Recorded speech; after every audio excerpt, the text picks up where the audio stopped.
성도 여러분 안녕하십니까? 하나님의 은혜 가운데 그동안 평안하셨습니까? 정말 오래간만에 다시 한번 이 자리에 서서 말씀을 증거하고 있습니다. 그동안 제가 말씀드린 대로 줌교회를 한 2번 정도 하면서 제가 이 유튜브 방송을 하지 못했습니다. 그 점 양해해 주실 줄 믿고요. 오늘 하나님의 특별하신 매 순간의 사랑이 우리의 마음을 이렇게 은혜로 적셔주시고 예수님의 다시 오심을 위하여 준비하는 이 시간 되시길 간절히 바랍니다.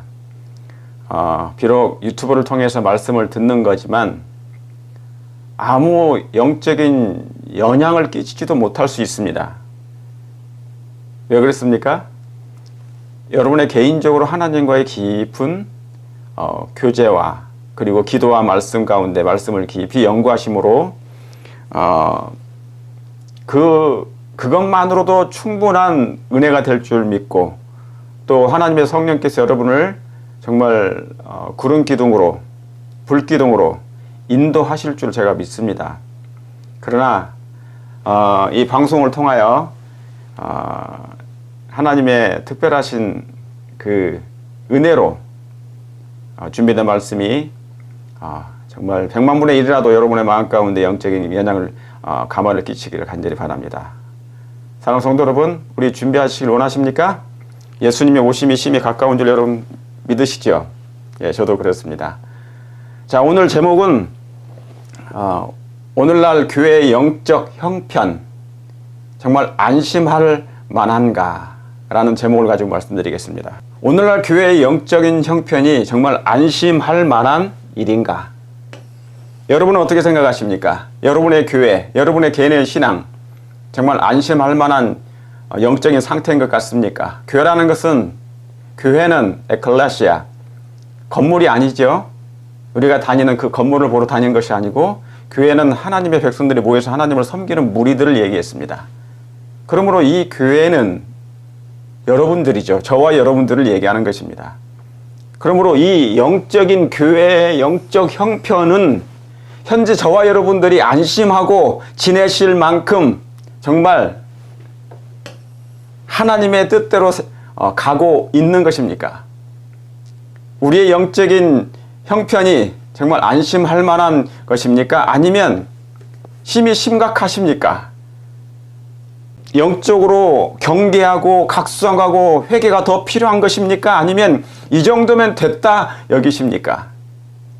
오늘 시간 다시 한번 매일 들으시는 말씀이지만 이 말씀을 통하여 다시 한번 저와 여러분이 하나님의 말씀의 뜻을 이해하고 또 회개할 것이 있으면 정말 깊이 진심으로 마음으로 회개하고 그리고 믿음으로 말미암아 전진하는 저와 여러분 되시기를 간절히 정말 바라겠습니다. 그러므로 뭐가 필요합니까? 진단이 필요합니다. 진단을 잘해야지 올바른 치료법이 나오지 않겠습니까? 검진을 잘못하면 뭐 할 수가 있어요? 오진할 수 있습니다. 실수할 수 있습니다. 그로 말미암아 어떤 일이 생길 수 있습니까? 생사가 갈릴 수 있는 것이죠. 사람의 생명이 위태롭게 될 수 있는 것입니다. 그렇죠. 그러므로 뭐를 잘해야 한다고요? 진단이 잘 돼야 됩니다. 진단을 잘하고 검진을 아주 정확하게 정밀하게 잘 되어야 올바른 치료법이 나올 것이고 치료가 될 것입니다. 그리고 이제 뭡니까? 미국이 망할 때가 언제인가? 미국이 뭐 할 때고 흥할 때 말고 망할 때는 언제일 것인가? 이 망한다는 표현이 별로 기분이 안 좋으시지만 저도 안 좋죠. 제가 살고 있는 이 미국이 정말 망할 때가 언제일 것인가? 우리 예언적으로 잠깐 짚어보겠습니다. 왜 이 말씀을 제가 처음에 드리는지. 그렇죠? 예. 지금 미국은 흥하고 있습니다. 뭐 이런저런 말은 많죠. 경제가 뭐 침체됐다 그러죠. 코로나 이후에 얼마나 많은 돈을 풀었습니까?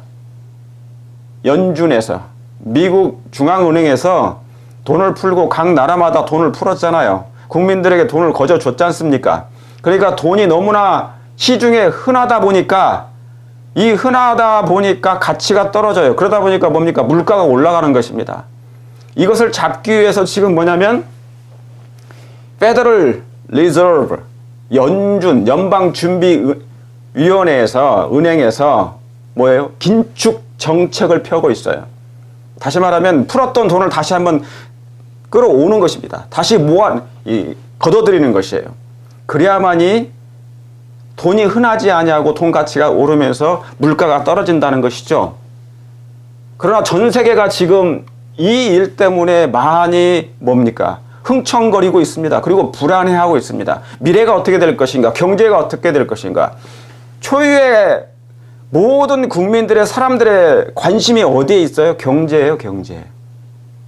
신앙보다 경제입니다. 어떻게 먹고 살 것인가? 예, 그렇지 않겠습니까? 우리 그리스도인들은, 하나님을 믿는 사람들은 이것에 별 관심이 없겠지만, 그렇죠? 예, 뭐가 정확하게 딱딱딱 나오면 공무원들은 아무 관심이 뭡니까? 덜 염려해요. 거의 걱정할 일이 별로 없어요. 왜요? 잘하든 못하든 알아서 월급이 나올 거니까. 예. Anyway, 그래서 이 미국은 흥하고 있습니다. 세상이 아무리 뭐라 한다 할지라도 아직은 흥합니다. 아직은 still 이 나라는 성장하고 부흥하고 나라가 잘 먹고 잘 살아요. 한국에서 들으시는 분들은 뉴스를 어떻게 들으시는지 모르지만 그렇지 않습니다. 미국은 아직 건실합니다. 아주 건실합니다. 경제적으로 모든 면에서 건실합니다. 미국이 51개 주, 51개 주가 있기 때문에 어느 한 주에서 일어나는 사건 때문에 이 나라가 망하지 않아요. 51개 주가 문제가 생겨야 망하겠죠. 근데 일부 주들이 그런 경우가 있습니다. 그러나 우리가 전체적인 상황을 봤을 때 아직은 이 미국은 흥하고 있다. 그러면 미국이 언제 망할 것인가? 그럼 미국이 망할 때 무슨 일로 말미암아, 어떠한 일로 말미암아 이 미국이 망하게 되는 것인가? 그러면 전 세계적으로 어떤 영향을 끼쳐줄 것인가? 이걸 진단해 보겠습니다. 진단을 잘해야 뭐가 나온다고요? 잘 치료할 수 있는 치료법이 나오는 것입니다. 올바른 치료법이 나오지 않겠습니까? 자, 계시록 13장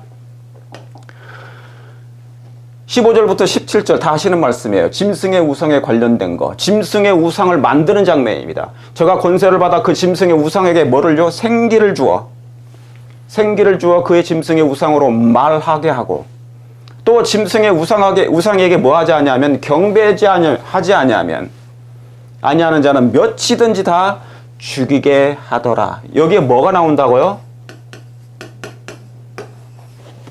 강압적으로 뭔가를 요구한다는 것입니다. 강압이 들어갑니다.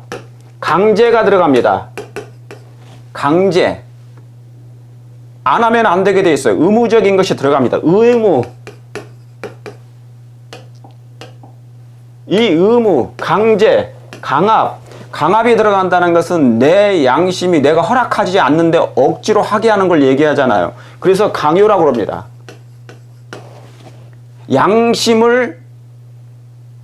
양심이 소리하는 대로 발언을 해야 되는데, 행해야 되는데 그 일을 못하게 하는 것이에요. 강압적으로 못하게 하는 일들이 생긴다는 거잖아요. 뭐하지 아니하는 자는, 경배하지 아니하는 자는, 여기 경배하지 아니하는 자는 몇이든지 다 죽이게 하더라 그러잖아요. 그렇죠? 그러니까 이 짐승의 우상에게 생기를 주면 이제 이것이 말하게 될 거예요. 일월 법령이라는 것이 생기면 일월 법령이 여기저기 다니면서 말을 하게 되는 것이 아니라 그 일월 법령 자체가 암시하는 것이 사람을 압박을 줍니다. 법을 만들어 놓으면 영을 때리잖아요. 법령이 있으면 이게 뭐예요? 생기를 불어 넣는 거예요. 그러면 이제 효력이 발생하기 시작하는 것입니다. 그렇죠? 우상에게 생기를 줘 그 우상으로 말하게 한다. 우상에게 생기를 줄 거예요. 이 법령을 때리게 되면 생기를 주게 되는 거예요. 그래서 뭡니까? 일요일이 날짜라는 것이 데이트, 이 날짜, 이 날짜가 별것 아닌 것 같지만 이제 많은 사람들이 그때가 이르게 되면 이 날짜가 돌아오는 일요일이 사람들에게 엄청난 영향을 끼치게 될 것입니다.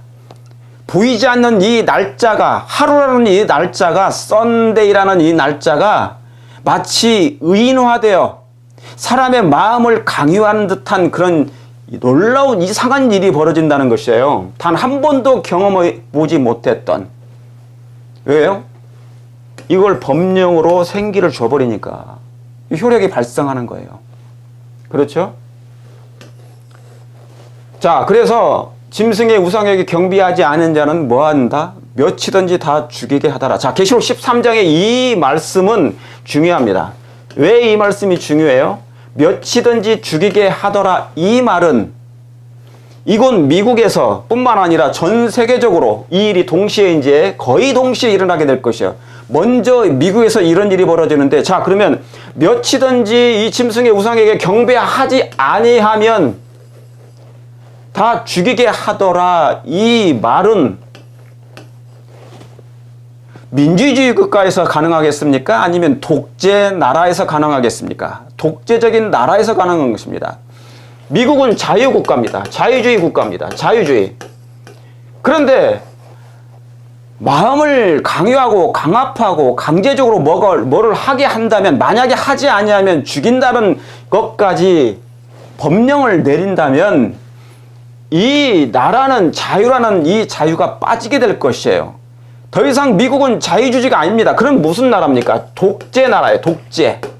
다시 말하면 전제 정치가 시작돼요. 전제 정치. 의무화 시킨다 그 말입니다. 강제로 안 하면 형벌을 받게 만들겠다는 것이에요. 여러분, 이 부분은 뭐냐면 양심과 관련되어 있습니다. 우리의 양심. 양심이 살아있느냐? 양심이 하나님과 연결돼서 펄떡펄떡 살아있느냐? 아니면 양심이 침묵하고 마느냐? 양심이 굴복하고 마느냐? 그것입니다.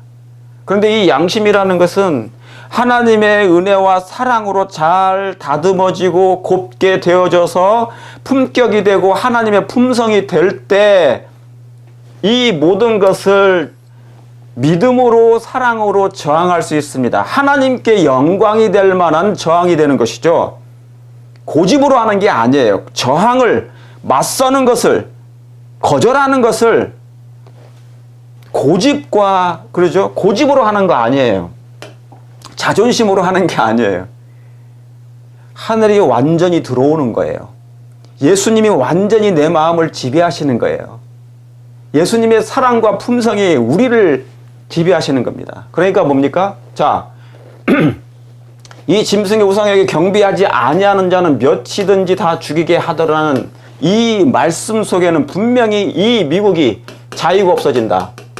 자유민주주의 국가에서 독재 국가, 전제 정치로 바뀌게 된다. 그게 안 되면 있잖아요. 이게 안 되면 이런 일이 생기지 않겠죠. 그러므로 여러분, 독재를 경험한 나라로서, 우리는 한국 사람들은 독재를 경험했죠? 그죠? 예. 식민지 생활도 많이 해봤고, 옛날에, 과거에, 36년 동안. 자, 그게 얼마나 무서운 것인지, 얼마나 고통스러운 것인지 우리는 많이 경험했습니다. 그런데 여기 보십시오.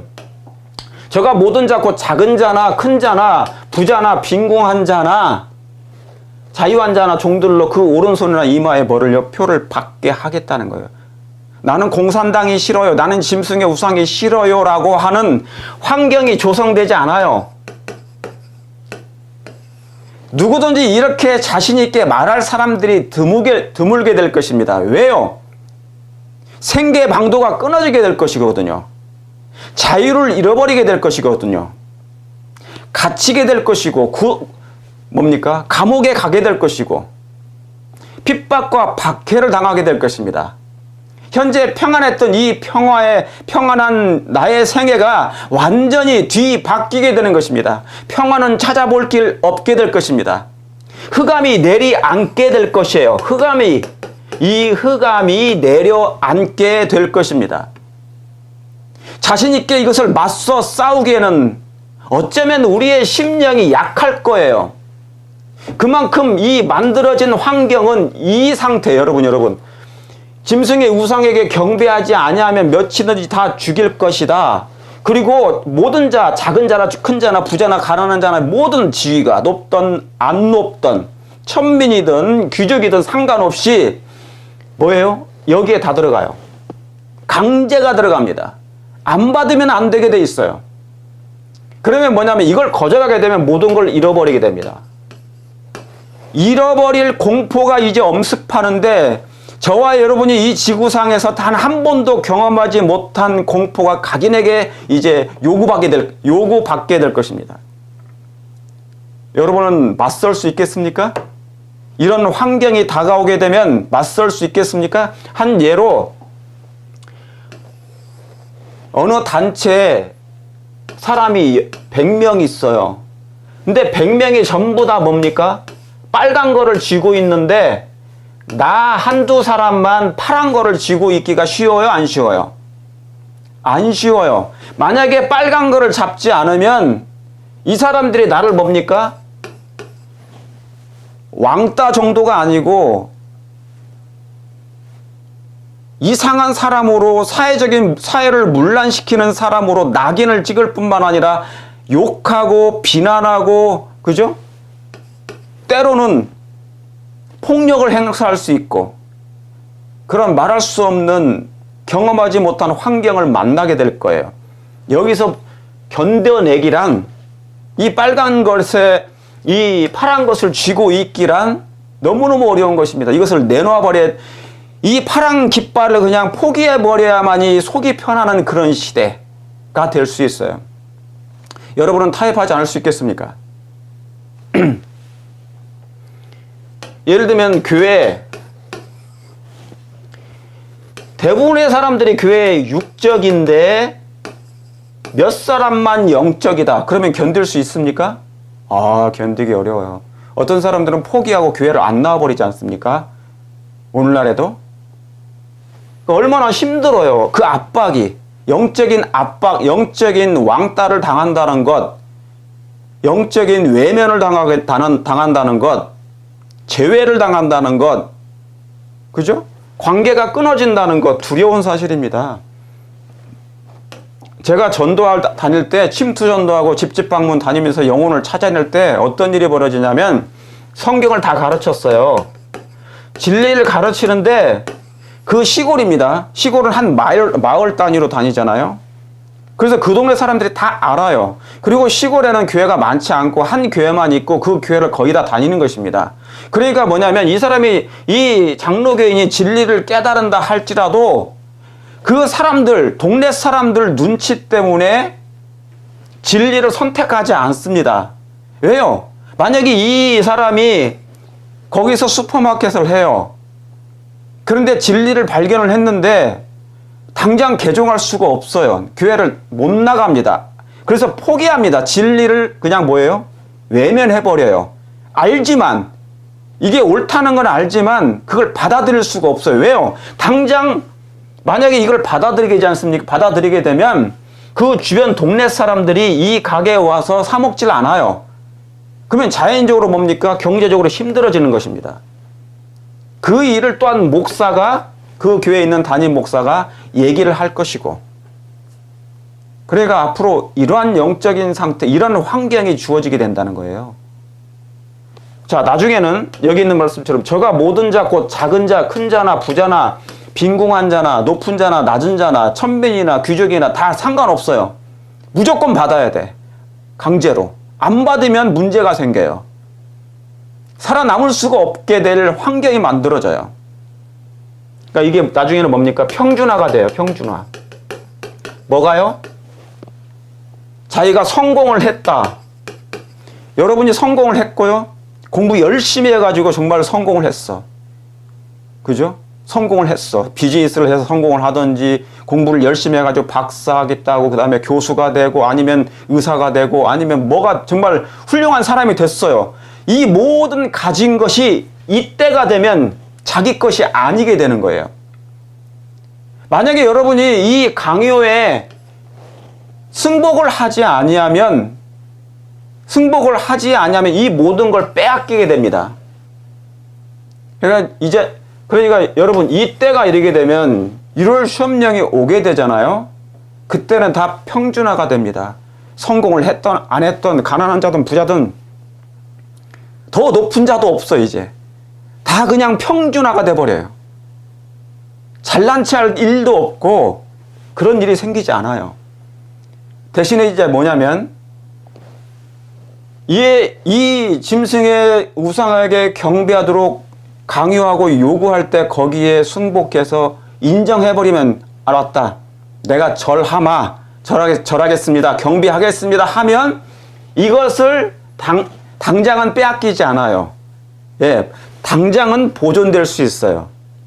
그러나 그것을 선택하는 순간 여러분이 이 악을 선택하고 짐승의 우상과 그 오른손에나 이마에 표를 받는 순간 잠시 뭐를 위해서? 안위를 위해서, 잠시 평안함을 얻기 위해서 이것을 선택했을 때 잠시 동안은 괜찮을 수 있지만 영원은 잃어버리게 된다. 멸망하게 된다. 그 말입니다. 여러분 그걸 잘 인지하시길 바랍니다. 자, 여기 영감의 기별입니다. 우리나라가 입법회의에서 사람들의 신앙상 특권에 관한 뭐를요? 양심을 속박한다. 여기 우리나라는 미국입니다.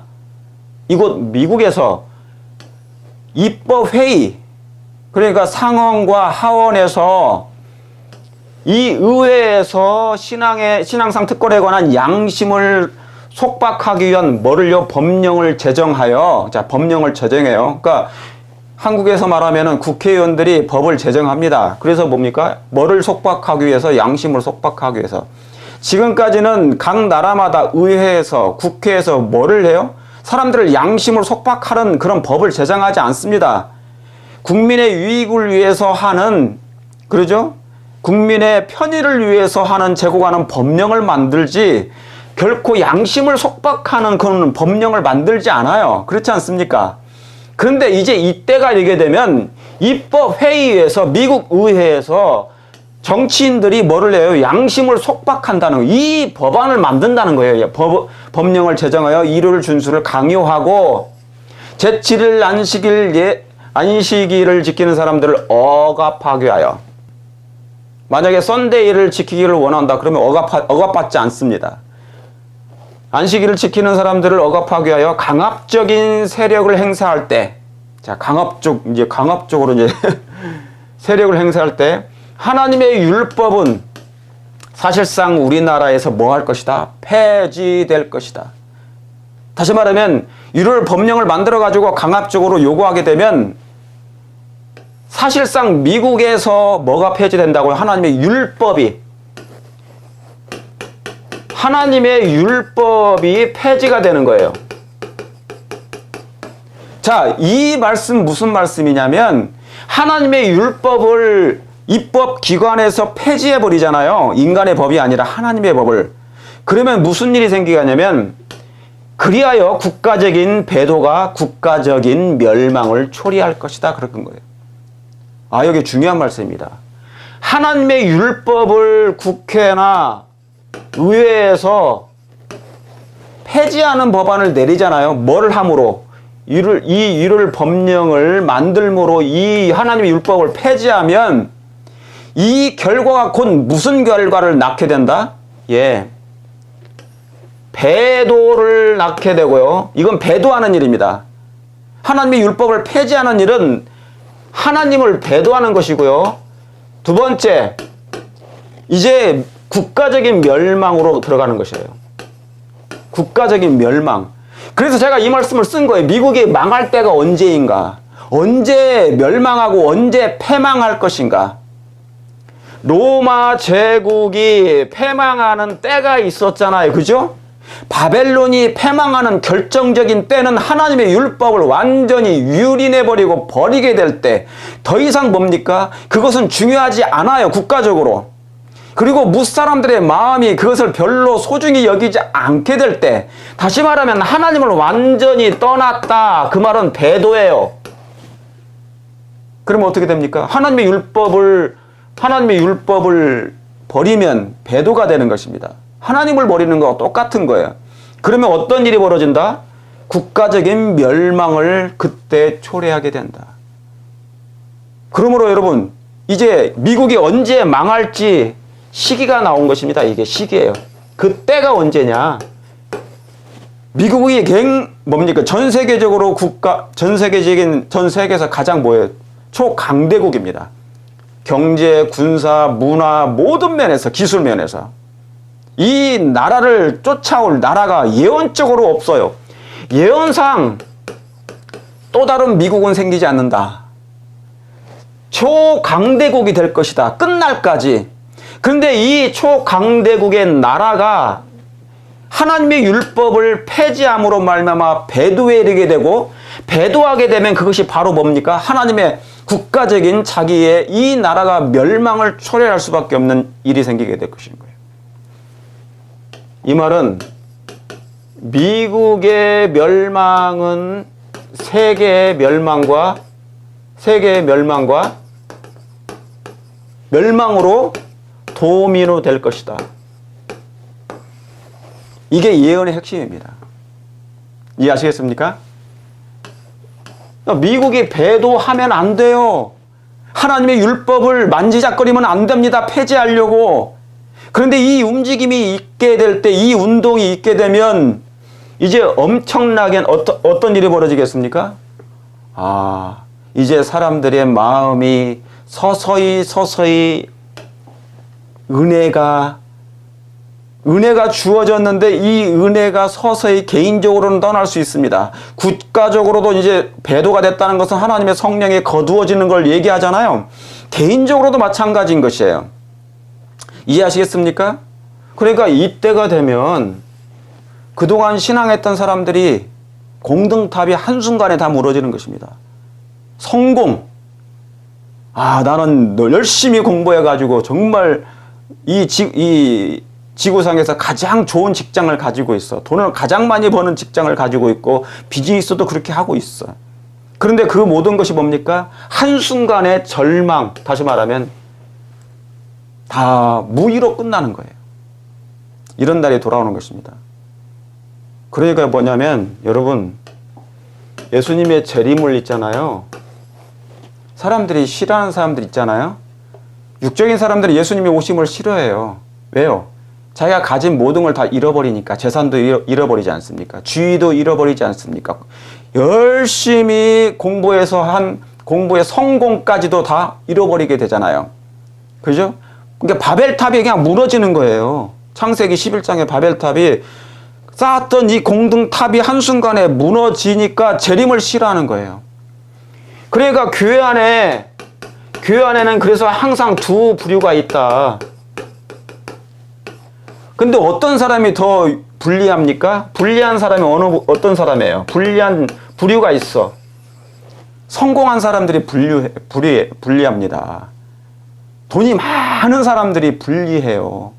높은 지위를 가진 사람들이 그것이 너무너무 좋기 때문에 그걸 불리합니다. 왜 그래요? 영적으로? 버려야 되거든요.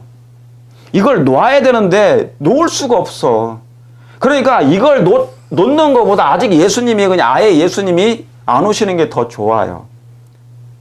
어디에 다닐지라도요. 교회에 다닐지라도. 남은 교회일지라도. 여러분, 이 남은 교회 안에도 그런 백성들이 있겠습니까? 있습니다. 목사 중에도 있겠고 평신도 중에도 있을 거예요. 구원받은 사람들도 있겠고 구원받지 못한 사람들도 있겠고 탈락하는 사람들이 더 많게 된다는 거예요. 소수가 극소수라 그 말입니다. 이해하시겠습니까? 분리할 사람들이 더 많아요. 왜 여기 그렇지 않습니까? 왜 분리해요? 경비하지 아니하는 자는 몇이든지 다 죽이게 하더라. 다 빼앗게. 작은 자나 큰 자나 부자나 가난한 자나 귀족이나 뭐나 천민이나 뭐 높은 지위나 상관없어요. 이거 해야 돼요. 표를 받아야 돼. 안 받으면 이제 뭡니까? 살아남을 수가 없어요. 이 땅에서 뭡니까? 이 공동탑을 어떻게 쉽게 놓겠습니까? 그거 알지 않습니까? 원숭이 덫을 놨어요. 원숭이가 가장 좋아하는 음식을 이 유리병 속에다가 놨다고요. 덫이에요, 덫. 유리병, 이렇게. 이 손만, 여기 이제 음식이야. 여기 음식이에요. 근데 여기 원숭이가 뭡니까? 손을 넣어가지고 이걸 잡아 빼면 돼요. 빼면 되잖아요. 그런데 이 음식의 크기는 이 주둥이를 못 나와요. 왜냐면 너무 크기 때문에. 먹고는 싶은데, 내가 이것을 계속 취하고는 싶은데, 이걸 계속 잡고 있다 보면 뭡니까? 이제 덫에 걸려서 사람이 와서 이 원숭이를 죽일 수 있다는 거예요. 그러죠? 그럼 방법이 뭡니까? 이 원숭이가 사는 방법이 뭐예요? 음식은 내가 좋아하지만 내가 목숨을 살기 위해서는 뭡니까? 이걸 손을 놔야지 빠져나갈 수 있어요. 그런데 마지막 때는 그게 잘 안 된다는 거예요. 이걸 손을 놓기가 잡았던 것을 소유했던 것을 소유한 것, 성공이라든지, 그죠? 높은 지위라든지, 재정이라든지, 재물이라든지, 정말 너무너무 돈 많은 사람도 많잖아요. 이걸 놓기가 너무 아까운 거예요. 아까운 거예요. 마치 롯의 아내가 막 돌아봐. 뭘 감춰놨길래 도대체가 집에다가. 이런 것입니다. 마지막 때는. 자, 여러분 진단 잘 하셨습니까? 여러분의 현재 상태가 어떻습니까? 검진을 잘하면 치료법이 있습니다. 그러나 검진을 제대로 잘 못하면 치료할 수 있는 방법이 없어요. 여러분은 여러분의 상태가 이 상태를 영적으로 하나님과의 관계 속에서 잘 피할 수 있을 만큼 영적으로 건실하십니까? 영적으로 반듯하십니까? 이 원숭이처럼 이 음식에 몰두하지 않고 이것을 놓을 수 있는 그런 영적인 겸비함, 겸손함, 마음을 비울 수 있는 상태가 준비되어 있습니까? 매일 그것을 여러분 준비하십니까? 이걸 잘 검진해야 돼요. 자, 그러면 보세요. 지금 말씀드렸던 이 내용, 이 짐승의 우상을 만들어서 경배를 강요하는 이 일이 이거예요. 자, 이제 1월 시험령이 될 것입니다. 1월 시험령이 언젠간 와요. 언젠간 도달할 것입니다. 도래할 것입니다. 그러면 1월 시험령은 분명히 미래적인 일이지만 그들은 운동을 계속합니다. 사단과 그의 세력들은 운동을 해요. 일요일 준수 운동을 합니다. 일요일 준수 운동을 합니다. 그런데 그 악의 세력들은, 사단과 그 세력들은 뭐를 하냐면 그 환경을 만들어요. 환경을 조성해야 1월 법령을 통과시킬 수 있기 때문에. 이해하시겠습니까? 네. 자, 그래서 그들은 1단계, 2단계, 3단계를 진행시키면서 하나님이 이걸 허락하시는 거예요. 그 영적인 환경을 하나님이 지구상의 모든 사건을 다 지배하시지만 하나님이 악을 허락하셔요. 허락하신단 말이에요. 허락하시는 건데 이제 환경을 조성하도록 합니다. 사단이 이 환경을 만들어요. 조금씩. 거기에 사람들이 발을 디뎌놓게, 발을 들여놓도록 그 환경을 잘 마련해 놔요. 그래서 마치 이것이 덫이 아닌 것처럼, 일요일 준수가 강요하는 것이 덫이 아니고 오히려 너희들에게 유익이 있다. 이걸 받아들이면 유익하다. 행복이 있다. 평화가 있다. 평화가 올 것이다 라고, 복이 올 것이다. 복천년. 이 복천년이 올 것이다 라고 끊임없이 얘기할 거예요. 이게 바로 덫인데. 그죠? 예. 사단은 이것을 환경을 만들 지금 준비를 계속하고 있어요. 현재는 여기입니다. 저와 여러분이 현재 여기 살고 있어요. 그러면 1월 법령은 여기 미래일이라면 그럼 뭐가 중요할까요? 가장 중요한 게 어디입니까? 바로 이 A라는 부분이에요. A라는 부분. 저와 여러분이 이 현재 살면서 이 A라는 부분, 이 율 협령이 내리기까지의 이 삶, 생애, 이 생애 중에서 우리는 어떤 결정을 하느냐 이것입니다. 저와 여러분도 모르게 지금 이 A번에서 우리는 선택을 하게 될 것이에요. 이 A를 어떻게 하느냐에 따라서 여러분 뭡니까? 결정된다니까요. 우리의 운명이 결정돼요. 운명이 결정되는 것입니다. 진실되게 정직하게 신실하게 신앙생활을 하는 사람도 있지만 그러지 않는 교회에 나오면서도 뭡니까? 형식과 경건의 모양만 갖추면서 명목상의 교인으로서 지도자로서 살아갈 수 있다는 거예요. 그리고 뭡니까? 직업으로 그냥 직업이야. 직업에 불과해. 그죠? 직업에 불과해. 목사도 직업입니까? 목사도 직업인 사람이 있어요. 옛날 선지자, 거짓 선지자들이 다 그렇게 살았어요. 거짓 목사들도 다 그렇게 살았어요. 거짓 교인들도 다 그렇게 살았어요. 형식이 더 중요해. 모양이 더 중요해. 이게 월급 받고 신앙생활 잘 하는 것처럼 보일 뿐이에요. 근데 여기가 중요하다. 아무튼 이 A라는 이 공간이 이 기간 이 A에 살고 있는 이 A라는 사이 1월 협령의 법안이 내리기 전까지 여기에서 우리의 운명이 결정된다. 왜 여기에서 결정되겠습니까? 여기에 따라서 내 마음이 여러분의 마음이 1월 법령을 취하느냐 법령을 강요했을 때 아이고 두려워가지고 나 먹고 사는 거 내 먹고 사는 거 생계방도가 끊어지면 어떻게 되지? 나 굶어 죽으면 어떻게 돼? 내 비즈니스 어떻게 돼? 내가 그동안 이뤄놨던 이 성공, 높은 지위 다 잃어버리면 어떻게 돼? 이제 그런 사람들은 뭡니까? 1월 시험령을 그냥 억셉을 해요. 받아들여요. 순종합니다. 복종합니다. 안 죽으려고. 그런데 여전히 이 A에서 이 마음을 하나님께 두면서 내가 생명을 잃어버릴지라도 예수님은 놓치지 아니하겠다. 하나님의 말씀을 나의 것으로 삼겠다. 지위보다도 생계적인 먹고 사는 것보다도 더 중요한 것이 영원한 생명 예수님이다 라고 하는 사람들은 이것을 이 환경이 오게 될 때 1월 법령이라는 환경이 오게 될 때 그것까지도 뭡니까? 과감하게 거부하고 거절하고 할 수 있어요. 그러니까 뭐에 달려있다? 마음 상태가 어떠한 상태인가? 여러분 여러분이 성경을 연구하는 이유가 뭡니까? 기도하십시오. 성경을 깊이 연구하십시오. 왜 연구합니까? 이유는 예수님의 품성 때문에 그래요. 성품. 여러분 성경을 왜 깊이 연구해요? 매일 목사님들하고 만약에 성경 공부를 해요.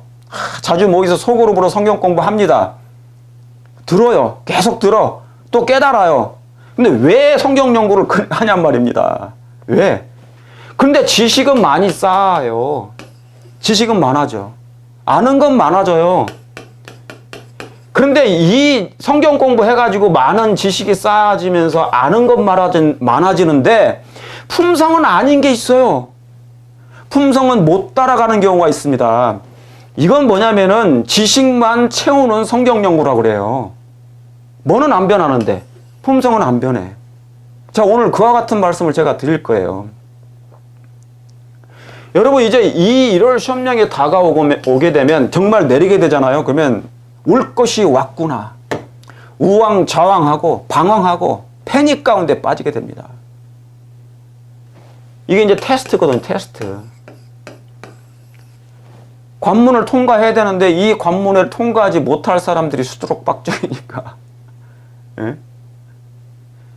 하나님이냐 세상이냐. 여러분은 하나님을 택하시겠습니까? 아니면 인본주의를 택하겠습니까? 이게 인본주의의 절정이에요. 1월 시험령 법안을 통과시켜서 양심을 강압하는 이 일을 몇이든지 다 죽인다 하잖아요. 이 일은 뭡니까? 인본주의의 절정이 될 거예요. 인본주의, 절정, 최고봉이 될 거라고, 최고봉. 사람들이 좋아하겠죠. 영적이지 않은 사람들은 좋아할 거예요. 그러죠? 예. 교회가 막 영적이지 않은 사람, 육적인 사람들은 교회가 영적으로 발전하는 거 별로 좋아하지 않아요. 육적으로 발전하는 거 되게 지고 좋아해요. 막 규모가 늘어나고 사람들이 많이 모여. 예? 경건의 모양만 갖춘 교회. 사람이 왔다 갔다 갔다 북적북적 하죠. 사람이 북적북적 하긴 하는데 영성은 없어. 영성은 없는 거예요. 은혜와 말씀과 하나님의 뜻대로 살려고 하는 그 영성은 부족해. 사람은 왔다 갔다 갔다 해요. 어느 교회에 갔는데 큰 교회래요, 미국에. 우리 안실교회. 근데 몇 년 만에 그 사람이 이사 간 지가 몇 년이냐면 3년 전인데 3년 후에 어떤 사람이 이 사람을 처음 발견한 거예요. 혹시 초신자십니까? 그랬더니 저 오래됐는데 여기 나온 지. 그러니까 한 번도, 그러니까 사람은 많으니까 북적북적 하니까 왔다 갔다만 하는 거예요. 출입만 왔다 갔다 하는데 영적인 관계가 없어. 그러니까 영성은 없고 영성의가 없어. 영성은 없으면서 영적으로 뭡니까? 채워지지 않는 그리스도인의 삶을 사는 거예요. 이런 사람들은 여기를 좋아한다. 아니, 저절로 좋아하게 돼 있어요. 그러니까 나중에는 패닉 상태에 빠집니다. 자, 그래서 성경 연구를 하는 이유가 뭡니까? 하나님을 알려고, 하나님의 사랑을 깨달으려고 하는 거예요. 나 이 지식 안다? 여러분, 무화과나무 잎사귀가 왜 유대인들이 무성한 줄 아십니까? 그리고 이 무화과나무가 왜 말라 비틀어준 줄 아세요? 저주받은 줄 아십니까? 이 지식요. 지식은 많았어요. 지식은 많은데 이 지식의 품성하고 연결이 하나도 안 된 거예요. 예수님과 하나 되고 연합할 수 있는 상태가 전혀 아니었단 말입니다. 자, 지금 여러분이 공부하고 있는 여러분의 성경 연구는 어떻습니까? 여러분의 교회에서 신자들, 여러분의 동료들과 함께, 교인들과 함께, 목사님들과 함께, 지도자와 함께 공부하는 그 공부가 이거로 연결됩니까? 아니면 지식으로만 쌓입니까? 지식은 뭐를 낳는다고요? 교만을 만들어내요. 안다 이겁니다. 이해하시겠습니까?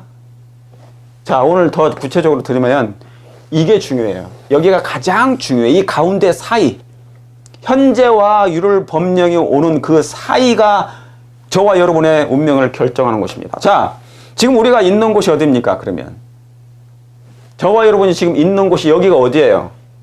여기가 어디냐면 이 A라는 곳이 어디냐면 바로 이곳입니다. 사도행전 7장 38절에 신의 산에서 말하는 그 천사와 및 우리 조상들과 함께 어디 교회요? 광야교회.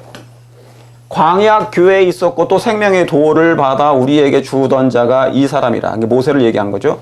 우리 조상들이 모세에게 복종치 아니하고자 하여 거절하여, 그죠? 그 마음이 도리어 애굽으로 향했다. 어디 가요? 마음은 몸을 지배합니다. 정신은 몸을 지배해요. 그러니까 정신이 지배당하면 몸은 저절로 따라가게 돼 있어요. 마지막 때 싸움은 머리 싸움이에요. 그래서 정신 싸움이에요. 사상 싸움이라는 게 그것입니다. 사상 싸움, 머리 싸움, 마음 싸움. 마음을 무엇에 의해서 지배당하고 있는 것인가? 근데 뭡니까? 이스라엘 백성들은 구약 당시에 그 마음이 어디를 향했다? 애굽으로 향해 가고 있다. 이건 놀라운 얘기입니다. 지금 어디에 나와 있는데? 광야에 나와 있잖아요. 여기에 나와 있어. 이게 광야예요. 광야 교회입니다. 광야 교회에 나오면 어디를 전진해야 되는데? 가나안 땅으로 가려고 준비하고 있어야 되는데 이 가나안 땅에는 관심 없어요. 이 가운데 사단이 쳐놓은 장막궁전이 있단 말이죠. 근데 이 장막궁전에서 가장 중요한 게 뭡니까? 성공이고 돈이에요. 돈 버는데 재물 없는데 목숨 걸잖아 요즘에.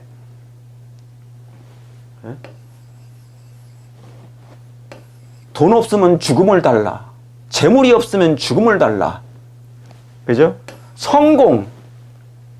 여러분이 그냥 과감하게 몇만 불이라도 하나님을 위해서, 영적인 일을 위해서 여러분이 몇만 불을 손해볼 수 있겠습니까? 과감하게? 그거라도 버리고 갈 수 있는 그런 마음이 있어야 돼요. 그런데 사단이 만들어 놓은 이 장막 궁전은 꾀죄죄하지 않아요. 사람의 마음을 막 뭡니까? 빼앗을 만큼 놀라운 매력적인 것이에요. 성공, 재물 여러분 놓을 수 있겠습니까? 높은 지위 놓을 수 있겠습니까? 재물 다 그거예요. 성공하고 재물밖에 없어요. 뭐 욕망도 있죠. 다른 욕망, 안목의 정욕, 육신의 정욕 그런 거. 이걸 잘 만들어 놨어요. 누가요? 사단이. 이 광야교회에서 가나안으로 넘어가야 되는데 이 중간 사이에 이걸 껴놨다고요. 자, 이해하시겠습니까? 그러니까 지금 저와 여러분은 어디에 있다? 이 광야 A라는 곳에 있다. 자, 광야교회에 있었는데 생명의도를 받아 우리에게 주던 자 이 사람이라. 우리 조상들이 모세에게 복종치 아니하고자 하여 거절하여. 왜 그랬을까? 복종치 아니하고자 하여 거절했다. 그러니까 사람에게도 거절해요. 모세는 선지자이면서 지도자인데 이 모세한테까지도 복종치 아니하고 거절하며, 당연히 하나님도 거절하죠. 눈에 보이는 사람도 이렇게 무시하는데, 거절하는데, 그 사람의 입술에서 나오는 하나님의 말씀도 거절하는데 하나님은 당연히 거절하겠죠. 그래서 거절하며 그 마음이 도리어 애굽을 향한다. 그러니까 이 사람은 애초에 뭡니까? 거듭난 게 아니야. 교회에 나오긴 나왔는데, 신자가 되긴 됐는데 거듭난 게 아니에요. 여전히 마음은 뭐가 있다? 애굽이 있다. 여전히 마음은 애굽과 일치하다. 애굽과 일치된 사상이다. 마음이 이미 애굽이야. 세상이야. 똑 닮았어. 바로하고. 바로왕 알잖아요. 애굽의 왕. 똑같아요.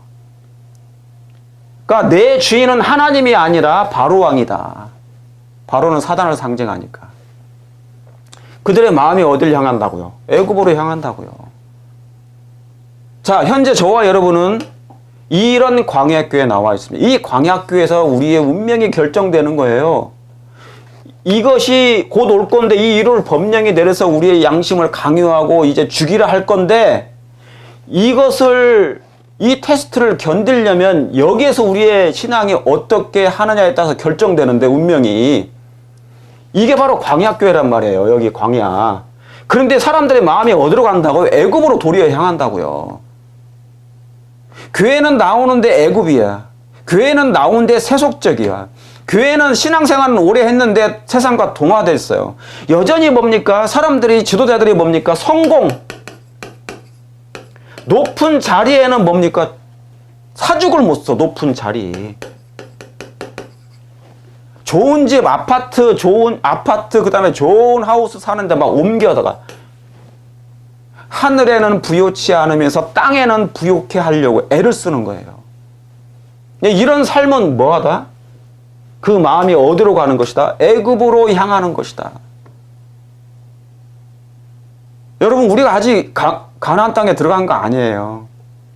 아직 가나안 땅에 입성하지 않았습니다. 현재 우리는 이 광야에 살고 있습니다. 광야교회입니다. 이 광야교회는 사단이 바글바글 댑니다. 장막궁전을 놓아서 사람들을 유혹해요.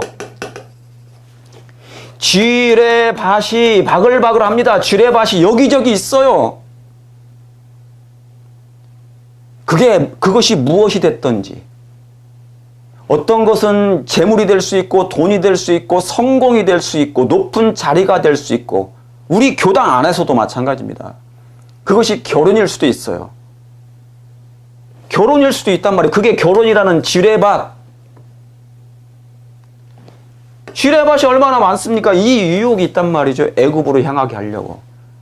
사단은 이 광야교에서 우리를 다시 어디로 향하게? 애굽으로 향하게 만들 거예요. 우리는 어디로 가야 되는데? 가나안 땅으로 가야 되는데. 이게 선악간의 싸움이 그래서 얼마나 치열하게 진행되고 있는 것입니까? 자, 애굽에 있었죠. 출애굽했죠. 유월절을 보냈습니다. 이 유월절, 그러죠? 예수님을 개인의 구주로 영접했어요. 여러분도 마찬가지입니까? 그리고 이제 어딜 건넙니까? 홍해를 건너요. 홍해를 뭔 상징합니까? 뭐를 상징해요? 침례받는 거예요. 물속에 장사를 지내는 거예요. 예수님을 개인의 구주로 영접하고. 그러죠? 이걸 그대로 얘기하면 성소예요, 성소. 성소. 그죠? 성소예요. 번제단 예수님 믿고 물두멍 침례받고 이제 믿음으로 하늘에 들어가는 거잖아요. 하늘 성소로. 그럼 여기서 홍해를 예수님 믿고 5월절 피를 문설주에 피를 바르고 그 다음에 홍해를 건넜어요. 침례를 받았어요. 내 몸을 장사 지내고 나는 이제 하나님의 자녀가 될 거야. 신자가 돼서 이제 교회로 갑니다. 이게 광야교회예요. 광야교회. 그 다음에 여러분 우리는 가나안 땅, 여기 가나안 땅에 아직 안 갔어요. 현재 어디입니까? 이 광야입니다. 그리고 한 번 더 통과해야 될 것이 이 광야를 지나서 요단강이라는 테스트가 있어요. 이 요단강 테스트는 바로 이겁니다. 이 1월 시험령. 한 번 더 시련이 남았어요. 한 번 더 폭풍우가 남아 있다고요.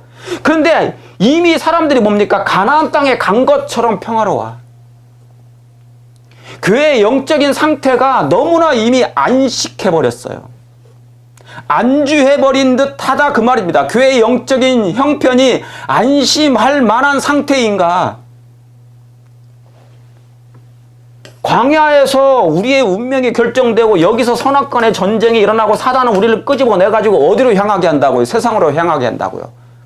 세상 사람 되게 한다고요. 신자에서 다시 세상 사람으로 되게 할 수 있다고요. 짐승의 표를 거머쥐게 만들 수 있다고요. 마음을, 정신을. 그런데 마치 우리는 가나안 땅에 다 들어간 것처럼 살아요. 현재. 잘 먹고 잘 살아요.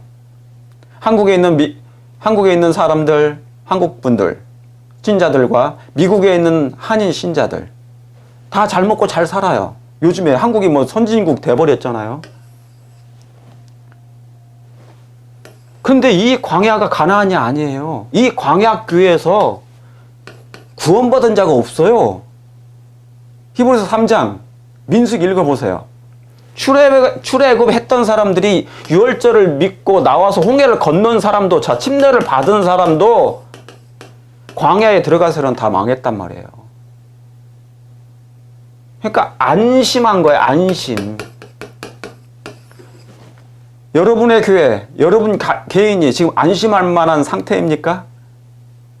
여러분의 교회의 영적인 형편이 지금 안심할 만한 것입니까? 근데 대부분이 안주하고 태만하다. 예수님 오셨을 때, 초림하셨을 때 대부분의 사람들이 다 태만했다고 그랬어요. 태만의 죄로 빠졌다고 그랬어요. 태만의 죄. 그 당시 유대 지도자들, 제사장들 다 태만의 죄. 오지감이 뭡니까? 천사들이 누구한테 갔어요? 목동들한테 갔습니다. 그리고 그 천사의 무리가 별처럼 보였잖아요. 빛이 너무 밝아서. 한 덩어리들이라고, 덩어리들. 별을 따라간 게 아니라 이 별이 진짜 천사들이었어요. 천사의 무리들. 천사 덩어리라고, 덩어리. 그러니까 얼마나 번쩍번쩍 빛났겠습니까? 이걸 따라서, 그러니까 천사가 인도해 준 거예요. 예수님 나신 곳을. 대부분의 유대 땅은 예수님의 초림을 신경도 안 썼어. 그럼 오늘날 재림 때는 어떻습니까? 이 광야교회에 살고 있는 저와 여러분들은 이 가나안 땅에 오실 예수님 재림하시잖아요. 가나안 그 말은 예수님이 이제 곧 재림하시면 거기 갈 건데 재림 맞이하기 위해서 우리는 뭡니까? 미리 안주해 버렸느냐? 안심해 버렸느냐? 태평성대인 것인가? 돈 버는 일에 몰두할 것인가? 영적인 일이라면 내가 이 세속적인 것이라도 과감하게 버릴 수 있는 마음이 있느냐? 그것입니다. 아직 뭐가 남았는데? 요단강이 남아있는데. 그럼 오늘날 교회는 잘 성장하고 있는가? 디모데후서 3장 12절에 무릇 그리스도 예수 안에서 어떻게 사는 자? 경건하게 살고자 하는 자는 뭐를 받으리라? 핍박을 받으리라. 사랑하는 성도 여러분, 지도자 여러분들이시죠. 여러분은 예수님 안에서 경건하게 살고 계십니까? 저와 여러분의 교회는 정말 경건하게 살고 있습니까? 하나님이 원하시는 그 경건 속에 있는 것입니까?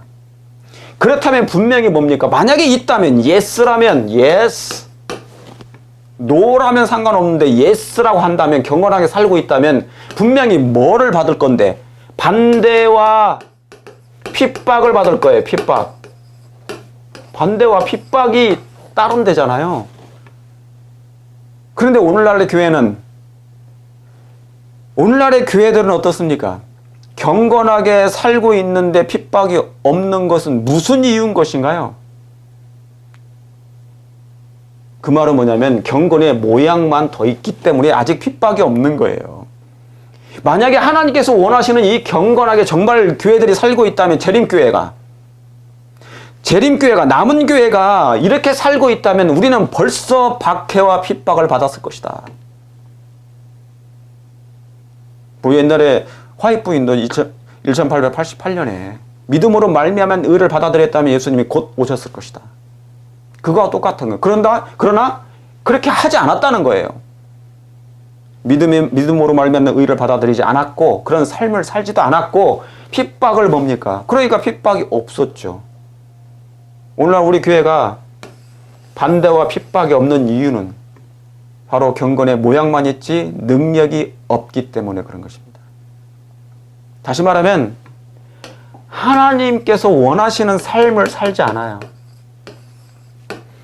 적당한 거리만 두고 사는 거예요. 적당한 하나님과 거리를 둔다, 그 말은 뭐냐면 하나님이 전부가 아니에요. 예수님이 전부가 아니에요. 성경 말씀이, 하나님의 말씀이 전부가 아니에요. 다른 게 뭐가 분명히 있어요. 신자들의 마음 가운데 분명히 다른 게 더 좋아하는 게 있어요. 또 다른 욕망이 있어요. 예수님보다 하늘 가나안 땅 본향을 가는 것보다 더 좋은 것이 이 땅에 분명히 마음속에 있어. 그게 우상인 거예요. 그게 있는데 사람들이 그걸 버리지 않기 때문에 그런 거예요. 이 삶이 분명히 하나님의 삶이 아니기 때문에 그런 거예요. 그러니까 핍박이 없고 박해가 없는 거예요. 이 내용이 바로 이 영감의 기별의 내용이 이 기별입니다.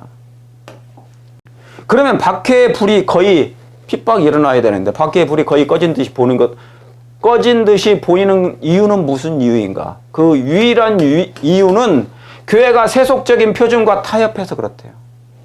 별로 반대를 받을 일이 없는 까닭이다. 자, 여기서 이제 적용해야 돼요.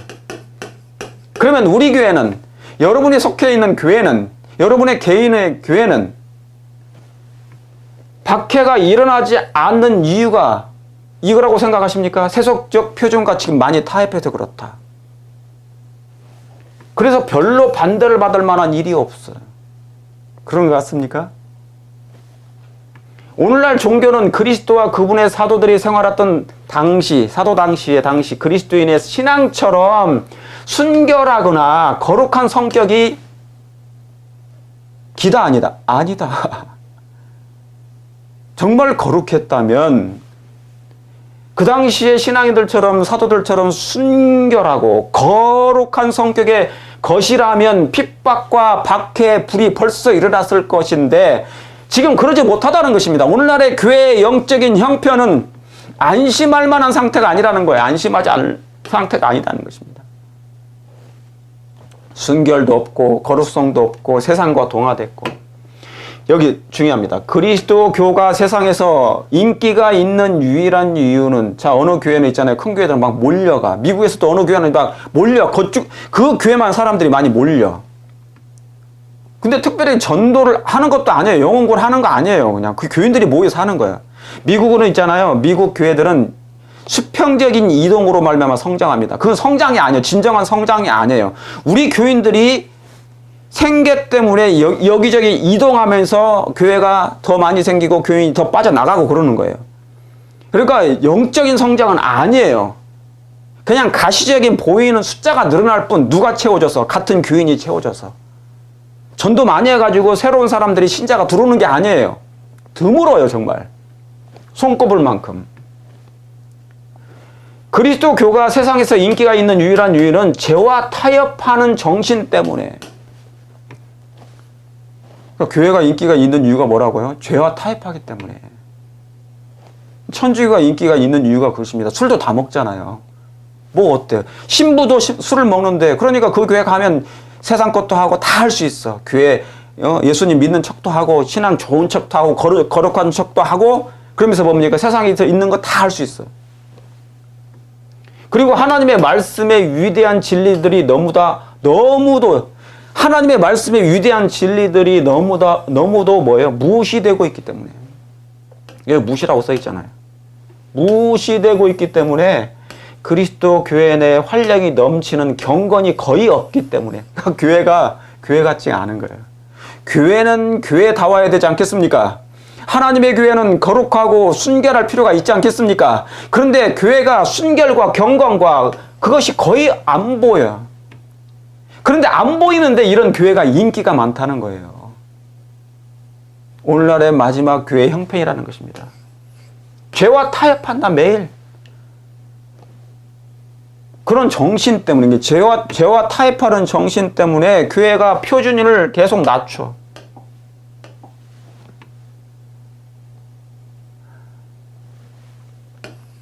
이런 기회를 직접적으로 정말 잘 나가는 큰 거대한 교회에 가서 설교하면 사람들이 좋아할지, 부자들이 많은 교회에서 설교하면 이런 설교를 좋아할지 의문이에요. 저는 좋아하지 않을 것으로 한 표를 팍 던집니다. 이건 엘렌 G 화이트께서 기록한 영감의 기별이에요. 하나님께로부터 받은. 근데 이 기별을 화이트 부인은 좋아하는데 받아들이는데, 선지자는 받아들이는데, 이 기별은 어느 목사가 전하거나 제가 전하거나 그러면 싫어하는 거예요.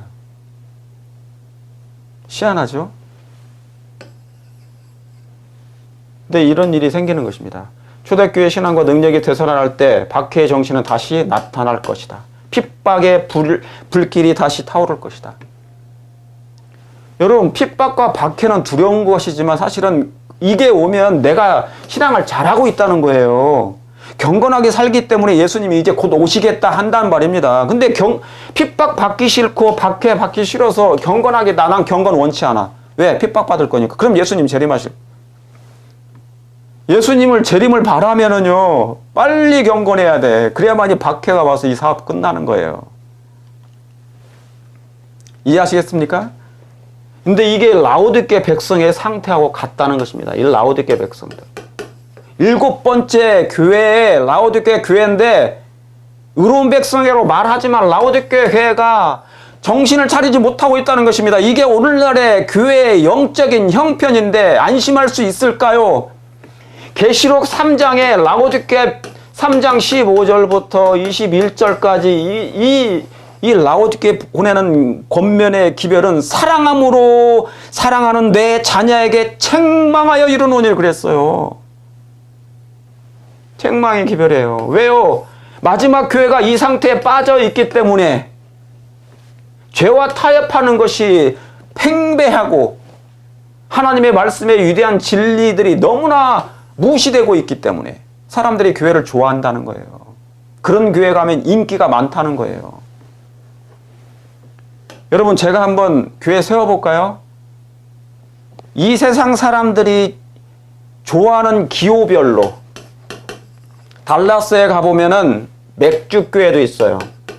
맥주교회. 맥주를 마시면서 예배 드릴 수 있는 교회예요.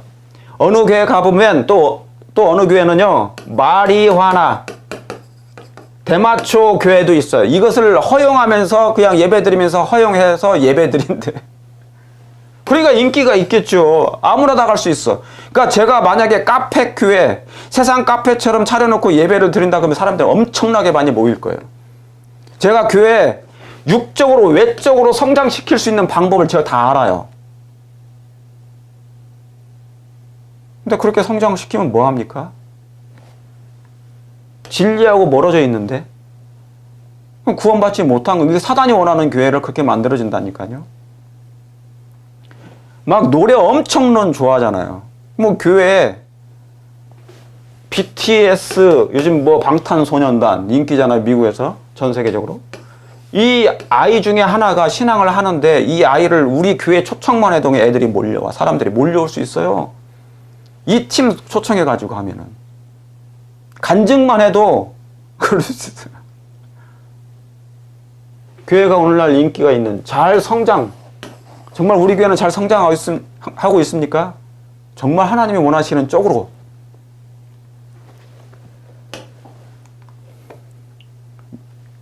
얼마 전에 아시는 것처럼 대총회를 했습니다. 다 마쳤습니다. 세인트루이스 여기 위에서 저렇게 가는 우리 오클라호마와 그 다음에 저쪽에 이제 뭡니까 캔사스 위에 바로 있거든요. 캔사스 미저리주에 있는 그 곳에서 세인트루이스에서 거기서 이제 대총회를 열었습니다. 아 하나님의 특별하신 제가 세계 선교 저는 거기 가지 않았기 때문에 인터넷으로 제가 장장 몇 시간을 봤습니다. 인터넷으로.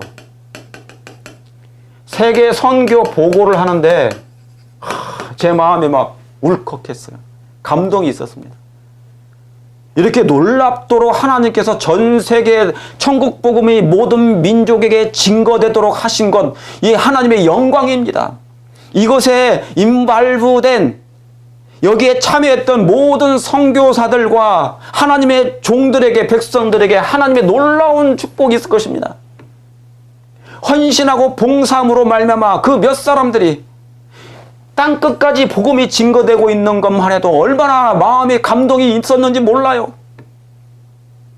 중국에서 40몇만 명 홍콩 연합에서 나와서 보고하는데 중동 북아프리카 노스 아프리카 거기 지회에서 나오고 연합해서 나와서 보고하는데 놀랍습니다. 그 어려운 중동 지역에서 이슬람 지역에서 복음을 전하는 백성들이 있었단 말이죠.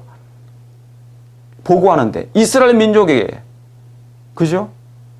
동남아시아의 선교 보고가 놀랍도록 이렇게 복음이 전파되는 거 보고 정말 하나님의 놀라운 섭니다. 하나님께서는 여전히 일하신다. 하나님께서는 여전히 당신의 뜻을 이루시고 계시고 말씀을 이루실 것이다. 그리고 하나님의 정하신 때 하나님의 방법으로 이 사업을 분명하게 마치실 것이다. 인간의 방법이 아니다. 제가 세계 선교 보고를 보면서 이건 하나님이 이 사업을 이끄시고 계신다는 것을 저는 분명히 알았습니다. 여러분도 그걸 믿으십니까? 정말 아멘이에요. 그리고 이 총회에서 테드 윌슨 대총회장님이 다시 선출이 되신 것 또한 하나님의 기이하신 섭리십니다. 7년 동안 하셨고 또 이번에 연임되셨습니다. 이것은 하나님께서 선택하신 것이에요. 선거 운동을 통해서 선택한 것이 아니라 하나님이 이분을 택하셨어. 왜요? 하나님의 뜻과 맞으시더라고요. 제가 보니까. 왜요? 오로지 그분의 입술에서는 뭐만 나왔습니까? Jesus is coming.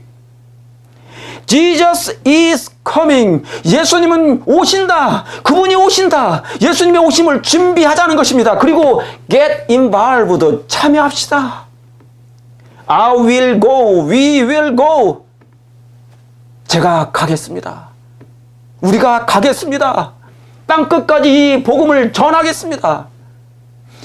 대총회장님의 마음속에 하나님의 성령께서 역사하셔서 오직 예수님의 재림을 위해서 준비시키고 땅끝까지 이 복음을 증거하고자 하는 그 마음에 하나님께서 복을 내리시고 이제 우리 시대에 예수님이 오실 것을 저는 확신합니다. 하나님께서 정말 특별한 종을 이 미말에 이 마지막 때에 선택해 주신 것 같아요. 그런데 말입니다. 어디서 나온 얘기가 그런데 말입니다. 정말 옥에 티가 하나 있었어요. 어느 선교사의 눈물, 어느 선교사님의 목사님의 눈물이 있었어. 저는 거기 참여하지 않았지만 2015년에 제가 텍사스에서 샌안토니오에서 대총회에 있을 때 제가 거기에 살았거든요. 전 세계 총회 대표자들이 옵니다. 한국 대표자들도 왔고요. 근데 이 선교사 목사님이 눈물을 흘리시는 거예요. 가슴이 아파가지고. 이 선교사님은 자비를 들여서 왔대요. 원래 이 총회 대표자들은요, 지회에서 연합해서 다 합해서 돈을 다 대줍니다. 모든 거 다 대줘요. 비행기표, 호텔, 식사비까지 다. 근데 이분은 자비로 왔어요. 모든 걸 다 당신 자비로. 그리고 그 모든 총회 일정 첫날부터 마지막 날까지 다 참여하며 그 하나님의 감동하신 선교의 그 보고를 다 들으면서 감동을 받았는데, 한국 대표자들은 오로지 이분이 한 얘기예요. 이 선교사님이, 이 목사님이, 이 선교사님이 한국 대표자들의 생각은 오로지 딱 두 가지. 누가 지회장이 될 것인가? 한국 부가태 지회장. 2015년에도 그랬어요. 오로지 관심이 누가 지회장 되느냐, 한국 목사 중에. 두 번째, 관광입니다. 관광. 미국 관광을 오로지. 그러니까 첫날 참석하고 하나도 없다는 거예요, 많이. 계신 분도 참석한 분도 계시겠죠. 그러나 대부분이 첫날하고 마지막 날만 참석하고 관광 코스, 그것만 얘기하더랍니다. 그거 보고 얼마나 가슴이 아팠고 얼마나 눈물을 흘렸는지 모른다는 거예요. 그러니까 여전히 한국은 선진국으로 이 발판을 마련했고 선진국이 됐고 잘 먹고 잘 사는데 교회도 많이 성장한 것 같은데 여전히 영적인 상태는 지도자감이 아니다 그러는 것입니다. 총회에서. 세계를 리드할 수 있는 상태는 아니다 그 말입니다. 여러분, 제가 칭찬만 하면 좋지요. 그러나 이런 우리의 부족함이 있다는 것을 깨닫고 회개하고 각성하고 경계하여, 이거 우리 회개해야 돼요. 우리 한국 대표자들 그러지 아니하신 분 빼고요. 오로지 관심이 지회장이 누가 되고 오로지 관심이 관광하는 그 사람만 회개할 필요가 있고 우리 전체적인 각성해야 될 부분이라 그 말입니다.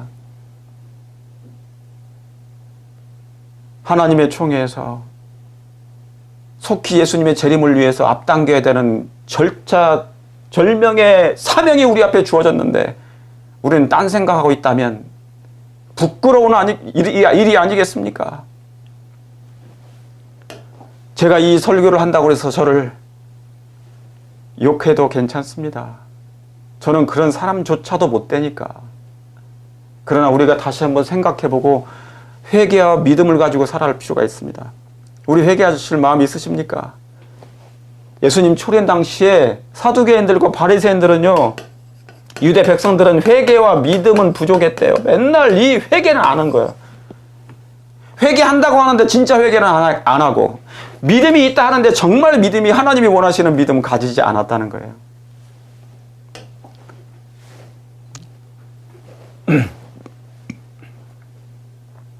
자, 하나 더 보겠습니다. 사단은 자기의 권세를 거절하기 위한 특별한 노력이 없을 때, 세상과 교회의 냉담한 상태가 팽배해 있을 때 별반 주의하지 않는데요. 사단이 뭡니까? 우리를 핍박하지 않아요. 교회를 핍박하지 않아요. 왜요? 세상과 사단의 권세를 거절하지 않으니까. 사단이 원하는 대로 그냥 살도록 살아요. 그런 생애를, 그리스도인의 생애를 사니까 별반 주의하지 않아요. 냉담하니까 교회가 세상과 교회의 냉담한 상태에 팽배해 있어요. 영적이지도 않아요. 활동은 많이 하는 것처럼 보이는데 이런 상태가 있어.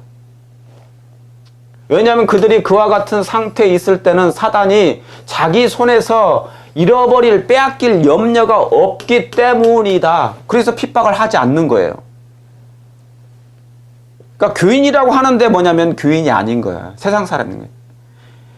세상 속에 살면서, 그죠? 교회에 살면서 세상 사람처럼 사는 사람이 많고, 그죠? 세상에 살면서 하나님께 속한 사람이 있고요. 그러나 사람의 마음이 영원한 사물을 생각하고 내가 어떻게 하여야 구원을 얻으리까라고 부르짖을 때에는 사단이 벌써 와서 그와 하나님의 그리스도의 권세와 다투고 성령의 가마를 소멸시키려고 노력한다는 거예요. 이때 이제 뭡니까? 문제가 생겨요. 어려움이 막 생긴다고. 왜? 사단이 그때부터 뭡니까? 핍박하고 회방하고 방해하고 올무를 덮고 괴롭히거든요. 왜요? 이 사람이 하나님을 쳐다보니까, 고개를 들어 하늘을 바라보니까, 주여 내가 어떻게 이 구원을 얻으리까? 이 환경에서 벗어나리까? 이러면 뭡니까? 이제 사단이 와가지고 괴롭히는 거예요, 그 사람을.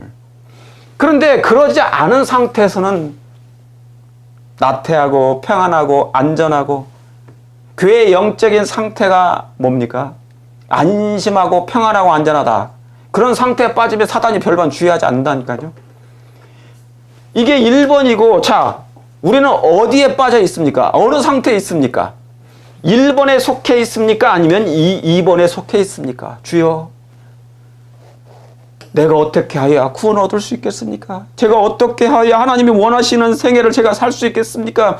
지금 제가 다니는 이 교회의 영적인 그리스도의 생애가 저도 마음에 들지 않습니다. 저를 개혁시켜 주시옵소서. 회개케 해 주시옵소서. 2번의 상태입니까? 아니면 그저 뭐 이제 이대로 그냥 왔다 갔다 하면서 그냥 일반적인 신앙생활 할래? 세상 사람, 교인인 척 하면서 세상 사람인 것처럼 살 것입니다.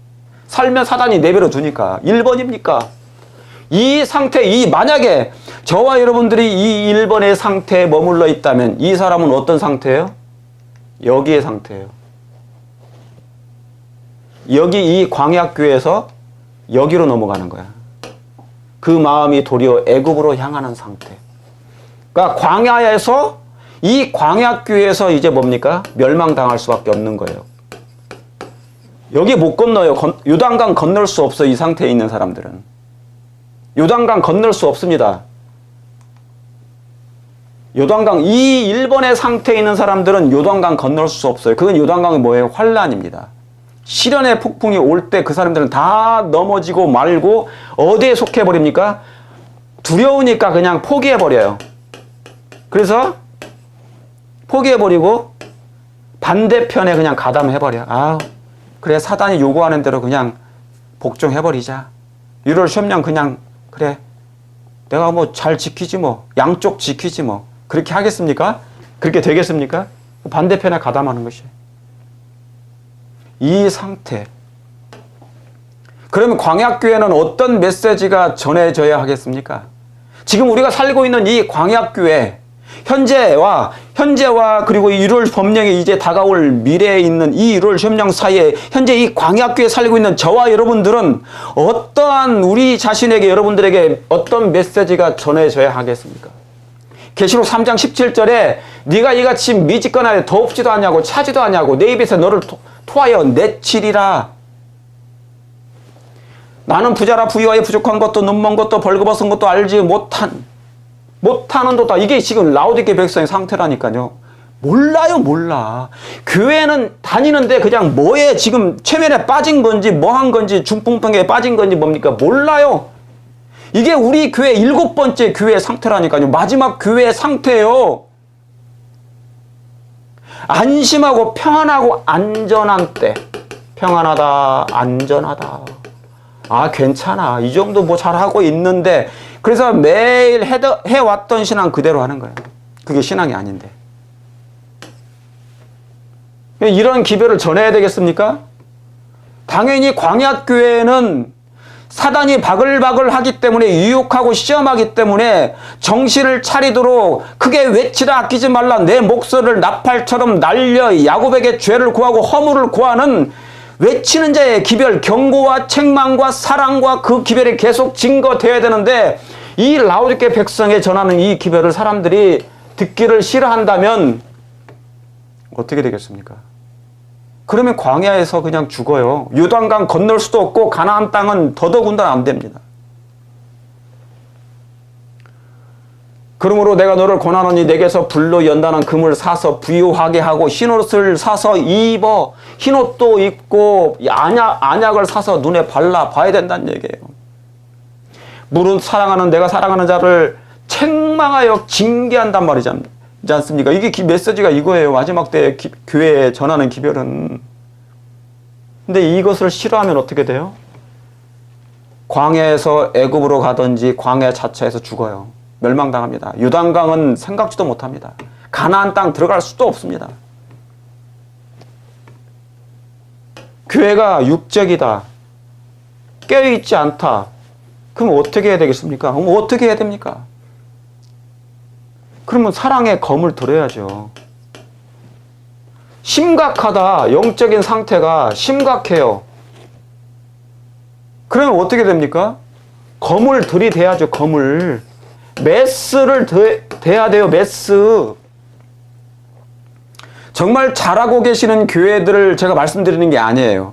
잘하고 계시는 지도자와 잘하고 계시는 교회들을 얘기하는 게 아니고 신자들을 얘기하는 게 아닙니다. 하나님께서 여러분이 그동안 해오셨던 것처럼 성령의 지도를 받아서 끝까지 말씀의 구름 기둥과 말씀의 불 기둥으로 순종하며 따라하시길 간절히 바랍니다. 잘하고 계신 분들은. 그러나 여전히 뭡니까? 세속화되면서 광야교회에서 애굽을 향하여 가는 사람들은 이 심각하니까 멸망당할 수 있으니까 뭡니까? 검을 들이대야 됩니다. 메스를 댈 필요가 있어요. 이 기별을 싫어하지 마시기를 간절히 바랍니다.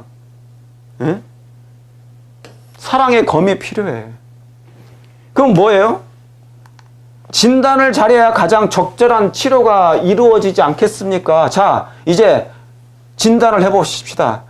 여러분의 교회, 제 자신, 여러분의 자신 한번 점검을 해보세요. 진단을 해보십시오. 진단이 나오면 이제 치료법이 나와요. 그러나 제대로 진단을 해야 됩니다. 그러면 영적인 교회의 마지막 교회의 상태가 심각한 상태이면 진단이 나왔어요. 봤더니 MRI, 영적 MRI에 집어넣어 봤더니 교회를 스캔해 봤어요. 여러분의 교회를, 여러분 자신을 스캔해 보니, MRI에 스캔해 보니 뭡니까? 진단이 심각할 정도입니다. 이거 치료하지 않으면, 이거 수술하지 않으면 그냥 죽을 수밖에 없는 상태예요. 그럼 어떻게 되겠습니까? 의원을 찾아가야지, 이제. 의원에게 간절히 부탁을 해야 돼요. 자, 의원. 마태복음 9장 12절에 예수께서 들으시고 이르시되 건강한 자에게는 뭐가요? 의원이 쓸데없는데 누구에게요? 병든 자라에게야 쓸데있느니라. 자, 이사야 1장에 보면은 온 머리는 병들었다고 그랬죠. 그러면 마지막 교회는, 라오디게 교회는 일단 병들었어요. 병이 든 상태, 그것도 뭡니까? 중증. 죽음이 미래에 예고된 중증 환자들입니다. 영적인 환자들. 병이 깊게 들어버렸어. 화이트 부인은 중풍병자라고 그랬습니다. 중풍병자. 혼수 상태에 빠졌다고 그랬어요. 화이트 부인은. 눈먼 자. 듣지 못한 자. 말씀을 듣기 싫어해. 저는 자. 전도를 안 해. 쩔뚝하니까 사람들을 전도를 못하고 다니는 건다. 그 말입니다. 그게. 전원자. 마음이 상해 있어. 이런 강한 기별을 전하면 마음이 상해가지고 싫어해. 그러니까 지금 뭐냐면 교회가 뭡니까? 병든 자의 병든 자. 이 지구 자체가, 지구가 병들었어요. 지금 뭐냐, 여러분. 팬데믹 끝나지 않았잖아요. 바이러스가 지구를 장악하고 있잖아요. 장악. 죄인의 몸은 그냥 이게 중증 환자라고. 이 지구 자체가 그냥 뭡니까? 병든 자예요. 그냥 소굴. 병든 자의 소굴이라. 그럼 뭡니까? 의원이 오셨으니 치료할 필요가 있어요? 교회는 치료하는 곳, 훈련하는 곳, 수술하는 곳, 교정하는 곳. 깎아 다듬는 곳이 되어야 한다. 어디 가요? 교회 가요. 그냥 먹고 마시고 하는 곳이 아니라. 그렇습니까? 재림교회는 건강한 교회인가? 병든 교회인가? 자, 점검이 필요합니다. 자, 진단해 보십시오. 여러분의 교회를, 마지막 교회를, 남은 교회를, 우리 자신을 한번 진단해 보십시오. 나는 건강한 교회인가? 우리 교회는 건강한 교회인가? 아니면 병든 중풍병자인가? 정말 병색이 짙은가? 여러분 봐야 돼요. 검진해 봐야 돼요. MRI에 한번 우리 자신을, 우리 교회를 한번 집어넣어 봐야 됩니다. 스캔해 봐야 됩니다.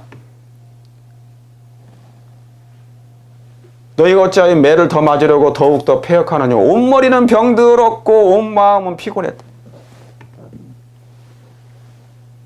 지금 여러분의 교회는, 저와 여러분은 이 광약교회에 있습니다. 그런데 이 광약교회 사단이 그냥 박을 대요. 사단이 여기저기에다가 쥐레를 놨어요. 쥐레, 덫을 놨어요. 막 유혹하고 시험을 주고 괴롭히고. 근데 뭡니까? 먹을 것도 많이 줘요. 또 배부르게. 요즘에 한국이 잘 살잖아요. 배부르잖아요. 정말 잘 살더라고. 근데 정말 잘 사는지 잘 모르겠어. 나도 잘 살겠죠? 저보다 잘 사는 사람이 거의 다예요. 다 배부를 거예요. 배가 부르니까, 사사기 읽어보세요. 배가 부르니까 하나님 떠나요. 배가 부르니까 하나님을 떠나요. 살만하니까 하나님을 떠나요. 이게 광야교회의 특징입니다. 재림교회가 만약에 이 배가 부른 상태면 이게 위기입니다. 위기. 이게 경계에 와 있는 거예요. 이게 하나님, 오늘날 광야교회, 이 교회의 영적인 형편이 안심할 만한가? 이래도 안심하다면 문제가 되는 것입니다. 광야교회는 특별히 뭐가 만들어지는 교회예요? 성품이 만들어지는 교회예요. 만들어지는 곳이에요. 성품 교회가 있더라고요. 성품 교회. 정말 재림교회는 성품교회가 돼야 돼. 품성교회가 돼야 되고요. 이 광야교회에서는 오로지 하나님의 그리스도의 성품이 만들어지는 장소이다. 여러분, 예수님의 품성을 닮는 교회가 되기를 원하십니까? 이게 만들어져야 돼. 이게 안 만들어지면 사단은 이걸 방해해요. 이거 안 만들어지게 하려고. 그러면 이걸 이제 받아들이게 돼 있거든요. 그러면 광야교회의 최대 걸림돌이 뭔지 보세요. 잠언서 6장 16절부터 나오는 말씀입니다. 여호와의 미워하시는 것, 곧 하나님께서 미워하시는 것이 있어요. 곧 마음에 싫어하시는 것이 6, 7가지니 곧 교만한 눈이 있어요. 그러니까 교만이 있다 그 말입니다. 거짓된 혀, 교만한 눈이 있어요. 거짓된 혀, 그 다음에 뭡니까? 무지한 자의 피를 흘린 손과, 잠언서 6장 읽어보세요. 16절부터. 사람들을 막 죽이는 손. 악한 계교를 꾀하는 마음입니다. 이게 굉장히 중요해요. 악한 계교를 꾀하는 마음이 있어요. 이기적이지 이타적이지 않아요. 이런 사람들의 마음은. 자, 점검해 보세요. 내 마음속에 지금 악한 계교를 꾀하는 마음이 있는가? 빨리 악으로 달려가는 발이 있는가? 거짓말하는 망령된 증인과 형제 사이를 이간하는 죄가 있는가? 이간하는 자들이 있는가? 사람과 사이를 이간질하는 자들이 있는가? 교회 안에. 그리고 혹 내 마음에, 자, 이것이 있다면 하나님께서 미워하시는 것입니다. 여호와께서 미워하시는 거예요. 이게 바로 뭐냐면 이 상태가 옛날 광야교회에 있었어요. 옛날에 이스라엘 백성들에게. 이 상태를, 이것을 제거하지 않았기 때문에 이것을 회개하고 검진을 해가지고 진찰을 잘 해보니까 내 마음속에 이게 있더라. 광야교회에 이게 있더라. 교회 안에. 그러면 이것을 먼저 제거하는 일이 우선이라 그 말입니다. 이걸 회개로 이끌어가는 거예요. 교회는. 먼저. 그런데 이것을 그냥 내버려 둬요. 마음에 싫어하는 것이 있는데, 우리 내 속군 육신에 선한 것이 하나도 없다고 로마서 7장에는 나오지 않습니까? 교회는 그냥 모여서 찬양하고 말씀 듣고 다가하고 봉사하는 것이 전부가 아니에요. 회개하는 이런 내 마음속에 있는 것을 보여주는 MRI라 그 말입니다. 이것을 뜯어 고치는 거예요. 교정하고 수정하고. 여기 나오지 않습니까? 예수님께서 조물주의 형상을 사람들에게 회복시키러 오셨다. 누구의 형상을요? 예수님의 형상을. 그분은 우리를 진토에서 건져내사 손상된 품성, 자, 손상됐습니다. 이게 있다는 거예요. 손상돼서 사단의 품성이 이 안에 다 들어가 있다는 거예요. 교만한 혀도 있고, 거짓말하는 것도 있고, 악한 괴교를 꾀하는 마음까지 다 들어가 있다고요. 이 손상된 품성을 당신의 거룩하신 품성을 따라 뭐 하시고요? 개조하고, 교정하고 하시고 그 품성을 당신의 영광으로 아름답게 뭐 하시기 위하여? 만드시기 위하여. 여러분, 다시 만들어질 필요가 있습니다. 다시 재창조해야 될 필요가 있거든요. 여러분, 그걸 인정하십니까? 우리 인정해야 돼요. 만약에 여전히 이 마음이 있는데 이 하나님께서 만드시려고 하는, 개조하시고 교정하려고 하시는데 이걸 원치 않으면, 이 광야에서 이걸 원치 않아. 이 마음을, 이걸 1번이라고 치면 이 교만한 놈과 거짓된 형과 사람을 죽이려는 것과 악한 개교를 꾀하는 마음과 빨리 달려가는 악과 그 다음에 뭡니까? 거짓말하는 사람들, 그 다음에 이간질하는 것이 여전히 남아있는데 사울처럼 시기와 질투가 있어요. 이게 있어. 여기서 뭐 해야 된다고요? 이 마음을 제거해야 돼. 제거하려면 십자가를 바라보고 예수님의 사랑을 깨달아야 돼요. 성경 연구한다고 막 되는 게 아니에요. 성경 연구를 왜 한다고요? 그분의 사랑을 깨닫고 내 마음속에 이 죄의 찌꺼기들을 미워하는 거예요. 그래서 제거하도록 하나님이 도움을 구하는 거예요. 그래서 예수님의 아름다운 성품을 변하려고 광야교회에서는 뭐를 광야교회가 뭐 하는 곳이라고요? 그리스도의 품성을, 성품을 닮아가는 곳, 여기 품성으로 회복되는 곳이에요. 이게 만들어지는 곳이라고 여기 써 있잖아요. 아름답게 당신의 그 품성을 당신의 영광으로 아름답게 만드시기 위하여. 근데 이 광야에서 이게 안 만들어지면 이걸 받는다니까. 이를 순명을 받아요. 그냥 억셉해버려요.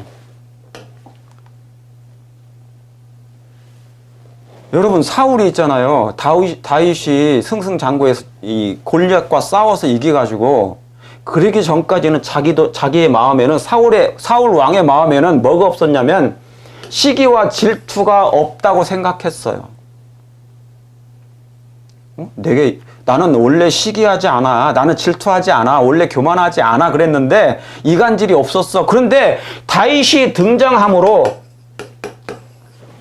갑자기 시기와 질투가 생긴 건가요? 아니면 마음속에 원래 있던 죄의 서랍장에서 만들어진 건가요? 아니, 오픈이 된 건가요? 오픈이 된 거예요. 자, 죄인의 마음속에는요, 죄인의 몸은, 자, 저와 여러분의 몸은 하나의 뭐냐면 죄인이잖아요. 그럼 죄인이기 때문에 죄인의 몸에는 뭐냐면 죄의 서랍장이 있어요. 서랍장. 많은 다양한 죄의 서랍장이 있어요. 여기에 교만이라는 것도 있고, 질투라는 것이 있고, 시기라는 서랍이 있고, 이간질이라는 서랍이 있어요. 이것이 그때 오픈이 된 거예요. 열린 거예요. 그러니까 없다가, 시기 질투가 없다가 갑자기 다윗이 나타남으로 다윗이 전쟁에서 승리하니까, 골리앗을 이기니까 그 마음이 생겨버린 거예요. 아니, 서랍이 열린 거예요. 우리가 품성이 지금 좋다고요? 아니에요. 이 상태가 갑자기 어떤 환경이 만들어지면, 어떤 환경이 생기면 시기라는 서랍이 열려버리고 질투라는 서랍이 열려버려요. 그럼 예수님이 이 광야교회에 왜 오셨느냐고요? 여기 나오잖아요. 조물주의 형상을 사람에게 회복시키러 오셨다. 그 말은 무슨 얘기입니까? 이 광야교회에서 품성을 만들어주는 곳인데, 예수님의 품성을, 이 내 안에 있는 서랍장, 이 서랍장 속에 있는 사단의 각종 요소, 성질, 품성들을 뭡니까? 이걸 제거해야 된다는 얘기예요. 시기라는 것, 질투라는 것, 이간질이라는 것, 교만한 눈과 마음들. 여기 또 뭐 있어요? 악한 개교를 꾀하는 마음까지요. 편을 나누는 것까지 다 있어요. 여러분, 마지막 때는요, 마지막 때는 교회가 별게 다 있는데, 이런 서랍장이 많은데, 이 죄의 서랍장 중에 뭐도 있다고요? 분열도 있어요, 분열. 그 다음에 파도 있어, 파. 무슨 파, 양파. 이 일을 통하여 분열과 분열이 시작돼요. 이게 무슨 말씀입니까? 고린도전서 1장 12절에 내 형제들아, 내가 너희에게 대한 말이 내게 들리니 너희 가운데 분쟁이 있다는 것이라. 이는 다름이 아니라 너희가 각각 이르되 나는 바울에게, 나는 아볼로에게, 나는 게바에게, 나는 그리스도에게 속한 자라고 그래요. 그러니까 뭐예요? 선생을 따로 줬어, 선생을. 이 선생 쫓아가고 저 선생 쫓아가고 막, 그러니까 뭐합니까? 나는 아볼로에게, 나는 바울. 그러니까 파가 만들어지기 시작하는 거예요. 이런 환경이 없었는데 갑자기 뭡니까? 내 마음에, 죄인의 마음의 서랍장 중에 시기, 질투, 교만, 거짓말, 뭐 이런 게 이간질 다 있는데 뭐도 생긴 거예요? 분열 정신. 사단은 분열시키는 자거든요. 분열이라는 그 분파에 대한 마음이 생기는 거예요. 예수님을 쫓는 것이 아니라 사람을 쫓아가지고 나는 게바파, 나는 바울파, 나는 아볼로파를 만들게 되는 거예요. 누가? 죄인이 마음에. 이건 항상 교회 안에 있는데 이것을 뭐 하지 않으면 여기에서 이걸 제거해야 된다니까. 이 광약교회에서 예수님은 이것 때문에 오셨어. 이 손상된 품성을 개조하시고 아름답게 다시 창조하고 만드시기 위해서. 그런데 여전히 이 마음을 버리지 않아요. 이 마음을. 그럼 어떻게 돼요? 그래서 예수님 그러시잖아요. 사도 바울은 그러잖아요. 그리스도께서 어찌 나뉘었느냐? 바울이 너희를 위해서 십자가에 못 박혔느냐? 바울의 이름으로 너희가 침례를 받았냐? 그러니까 우리는 사람은 있잖아요. 선생이 되지 말라고 한 거예요. 사울을 쫓는 자, 다윗을 쫓는 자. 왜 그게 나눠지냐고요. 사울 왕을 쫓는 사람이 생겨버렸고 다윗을 쫓는 사람이 따로 생겼어. 이 사람들은 영적인 사람이고 하늘을 그리워하는 사람, 예수님의 마음을 그리워하는 사람이죠. 이게 나누어진 거예요. 벌써 여기만 해도 몇 개 파입니까? 바울파, 아볼로파, 게바파, 그리스도께 속함. 4개 파가 생겼어. 이건 죄인의 마음속에 있는 서랍장이 죄인의 마음속에서 생긴 열은 거예요. 서랍을 열어봤더니 이게 생겼어. 무슨 환경이 만들어져 가지고. 교회에 어떤 상태에 어떤 일이 생겼는데, 여러분의 교회에 어떤 일이 생겼는데 갑자기 내 안에 어떤 마음이 이 서랍에서 하나가 열린 거야. 그때부터 뭡니까? 이제 이상한 일이 벌어지는 거야. 그래서 예수님의 고통이 뭔지 아십니까? 크게 봐서 예수님의 3가지 고통이 있었어요. 예수님의 아주 큰 3가지 고통. 아주 큰 고통 3가지. 그리스도께서는 고통당하시는 자 중에 제1인자셨다 그랬어요. 예수님이 이 땅에서 가장 큰 고통을 당하신 분이에요. 고통당하는 중에 제1인자였으나, 1인자이셨으나, 그분의 고통은 죄의 유해성을 느끼는 데서 오는 고통이었어요. 첫째, 죄가 얼마나 해로운 것인지 느끼는 데서 오는 고통이 계셨어요. 우리는, 저와 여러분은 죄를 범하면, 거짓말하면, 이간질하면, 시기 질투하면 별것 아닌 것처럼 느껴지잖아요. 아무것도. 왜요? 내 안에 있는 거니까 나처럼 느꼈어요. 내 것인 것처럼. 그러니까 별것 아닌 것이지만 예수님은 달랐어요. 이 죄 하나의 시기가, 질투가 얼마나 유해한지, 사람들에게 얼마나 많은 악한 영향을 끼치고 그 시기라는 것 때문에 번져가면, 그 시기가 바이러스처럼 번져가면 사람들을 다 멸망시켜요.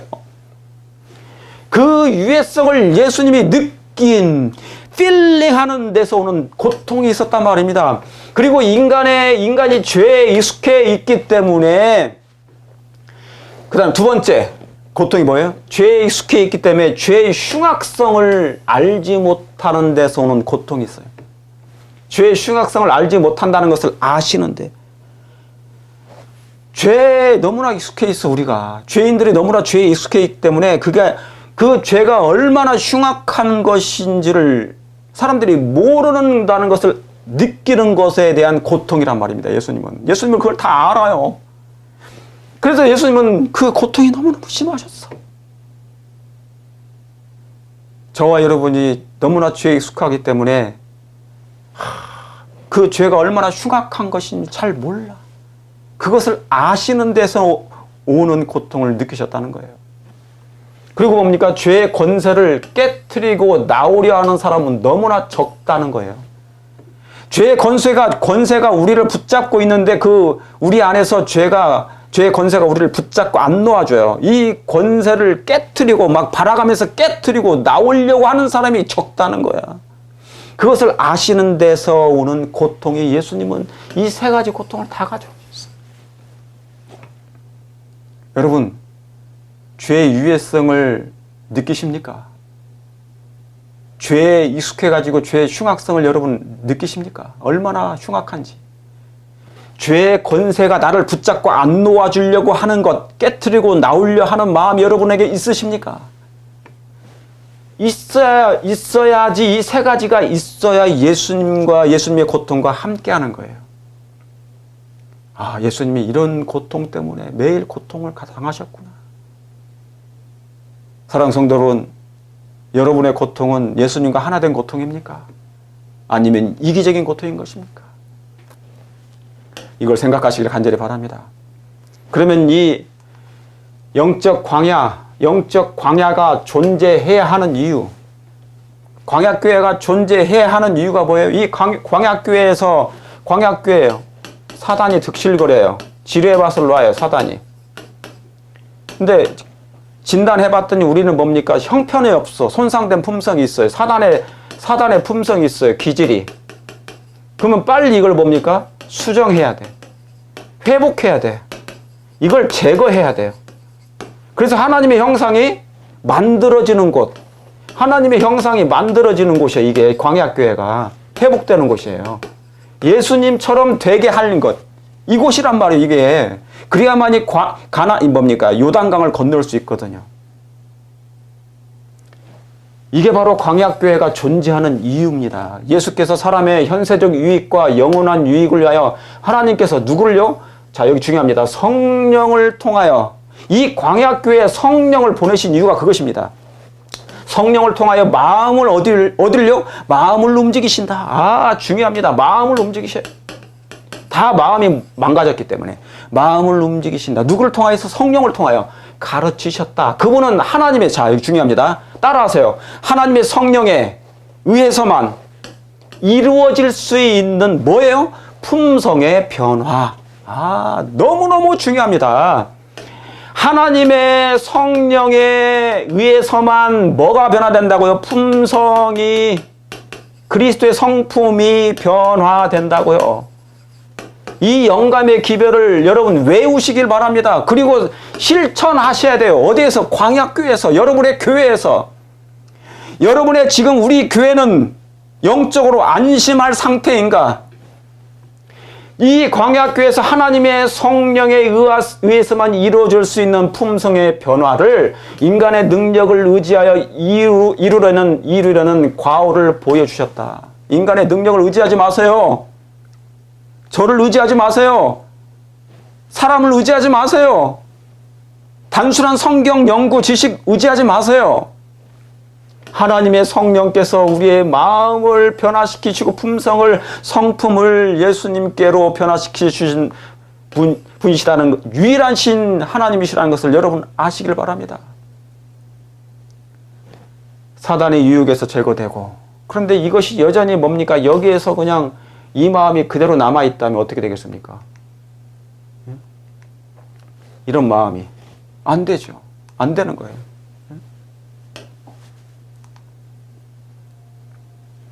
하나님의 성령에 의해서만 이루어질 수 있는 품성의 변화. 여러분이 중요합니까? 분명 이 땅에 있는 것은 이 광야에서 버리고 가야 됩니다. 세속적인 것, 육적인 것, 인본주의적인 것, 그런 생각과 계획까지, 악한 계교를 꾸미는 그 마음들까지, 악의 서랍장, 내 마음속에 있는 악의 서랍장, 이 서랍장 자체를 들어가지고 뽑아내버려야 돼. 그래야만이 이 광야교에서 예수님의 아름다운 품성으로 성령의 은혜를 통하여 변함을 받을 수 있는 것입니다. 여러분 그걸 믿으십니까? 그렇게 되길 간절히 바랍니다.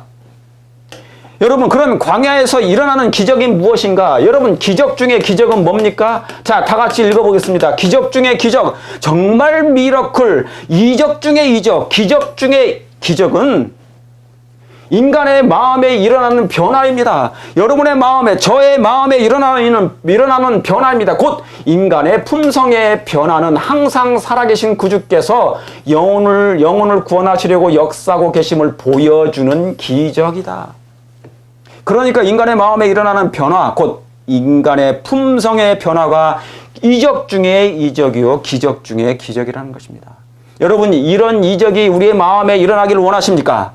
하나님의 거룩한 능력의 성신께서 우리의 마음에 임하셔서 이 기적이 일어날 수 있도록 하시길 간절히 바랍니다. 그렇게 되기를 원하십니까? 이렇게 되어야 됩니다. 어디에서는요? 이 광야교회에서는 우리 교회의 숙제입니다. 재림교회, 남은교회의 숙제가 이 광야교회에 있습니다. 여기에서 우리의 운명이 결정됩니다. 1월 숑령의 법안을 통과될 때 그것을 받아들이느냐 거절하느냐는 여기에서 달려있는 것입니다. 이 기적이 무슨 기적이요? 이 인간의 품성의 변화, 마음의 변화가 성령을 통하여 일어나는 이 이적이 우리 안에서 이루어지고 완성될 때 우리는 다가올 시련을, 환난을, 이룰 법령을 와도 그것을 기꺼이 거절하게 될 것입니다. 그리고 하나님을 선택함으로 승리하게 될 것입니다. 그걸 믿으십니까? 자, 그러면 요단을 건널 그 날은 이제 올 것입니다. 요단을 건널 것입니다. 어디에서요? 광야를 지나서 이제 요단강만 건너면, 시련의 강을 건너면, 시련의 강이에요. 폭풍의 강입니다. 우리의 믿음의 테스트의 강입니다. 요단강을 건너면 가나안 땅에 가는 것입니다. 요단을 건널 그날은 분명히 올 것입니다. 여호수아 3장 17절에 여호와의 언약궤를 이렇게 하시길 바랍니다. 어떻게 건너요? 여호와의 언약궤를 맨 제사장들이 요단을 건너니라. 여기에 분명히 요단을 건널 수 있는 방법이 뭡니까? 하나님의 율법을 메고 갔던 것처럼 이 폭풍의 시련의 요단강을 핍박에 박해 양심을 강요하는 이 시련의 강을 건너기 위해서는 하나님의 언약궤를 매야 됩니다. 어디에? 마음에 두고. 이것이 광야교에서 회복된다는 사실을 기억하시길 바랍니다. 하나님의 언약궤, 하나님의 율법이 없는 한, 사랑의 율법이 없는 한, 우리의 마음이 예수님의 아름다운 율법으로, 사랑의 율법으로 회복되지 않는 한, 이 요단강은, 시련의 요단강은 건널 수 없다는 사실을 기억하시고 믿음으로 건너시길 바랍니다. 그러므로 이 은혜, 지금 은혜가 주어졌습니다. 이 은혜 기간 동안에 이 은혜에는 제한이 있습니다. 언제까지나 은혜가 주어지지 않습니다. 자비는 여러 해 동안 간청하지만 멸시와 거절을 당한다. 그러나 자비가 마지막 탄원을 할 때가 올 것입니다. 그러므로 이 은혜 기간이, 유효 기간이 지나기 전에 아름다운 하나님의 언약궤, 하나님의 품성을 우리 안에 재창조함을 받으시고 아름다운 예수님의 품성을 반사함으로 예수님의 재림을 맞이하는 요단강을 건너는 저와 여러분 되시길 바라면서 오늘 긴 말씀을 줄이겠습니다. 감사합니다. 우리 준비하셔서 정말 오늘 이 말씀대로 정말 하나님이 원하시는 영적인 교회가 꼭 될 수 있도록 안심하지 마시고 준비하는 저와 여러분 되시길 바라면서 오늘 말씀을 줄이겠습니다. 기도하겠습니다. 하늘에 계신 아버지 하나님, 오늘 긴 말씀 오래간만에 증가했습니다. 하나님의 영께서 우리 각자의 심령 가운데, 그리고 각인의 교회가 우리의 교회 형편이 어떠한지 안심할 상태인지, 아니면 각성하고 회개하고 정말 마지막 하나님의 사랑의 경고를 책망을 받아야 될 교회인지 다시 한번 점검하면서 회개하는 저희가 되게 해주시옵기를 사랑의 예수님의 이름으로 간절히 기도 올립나이다.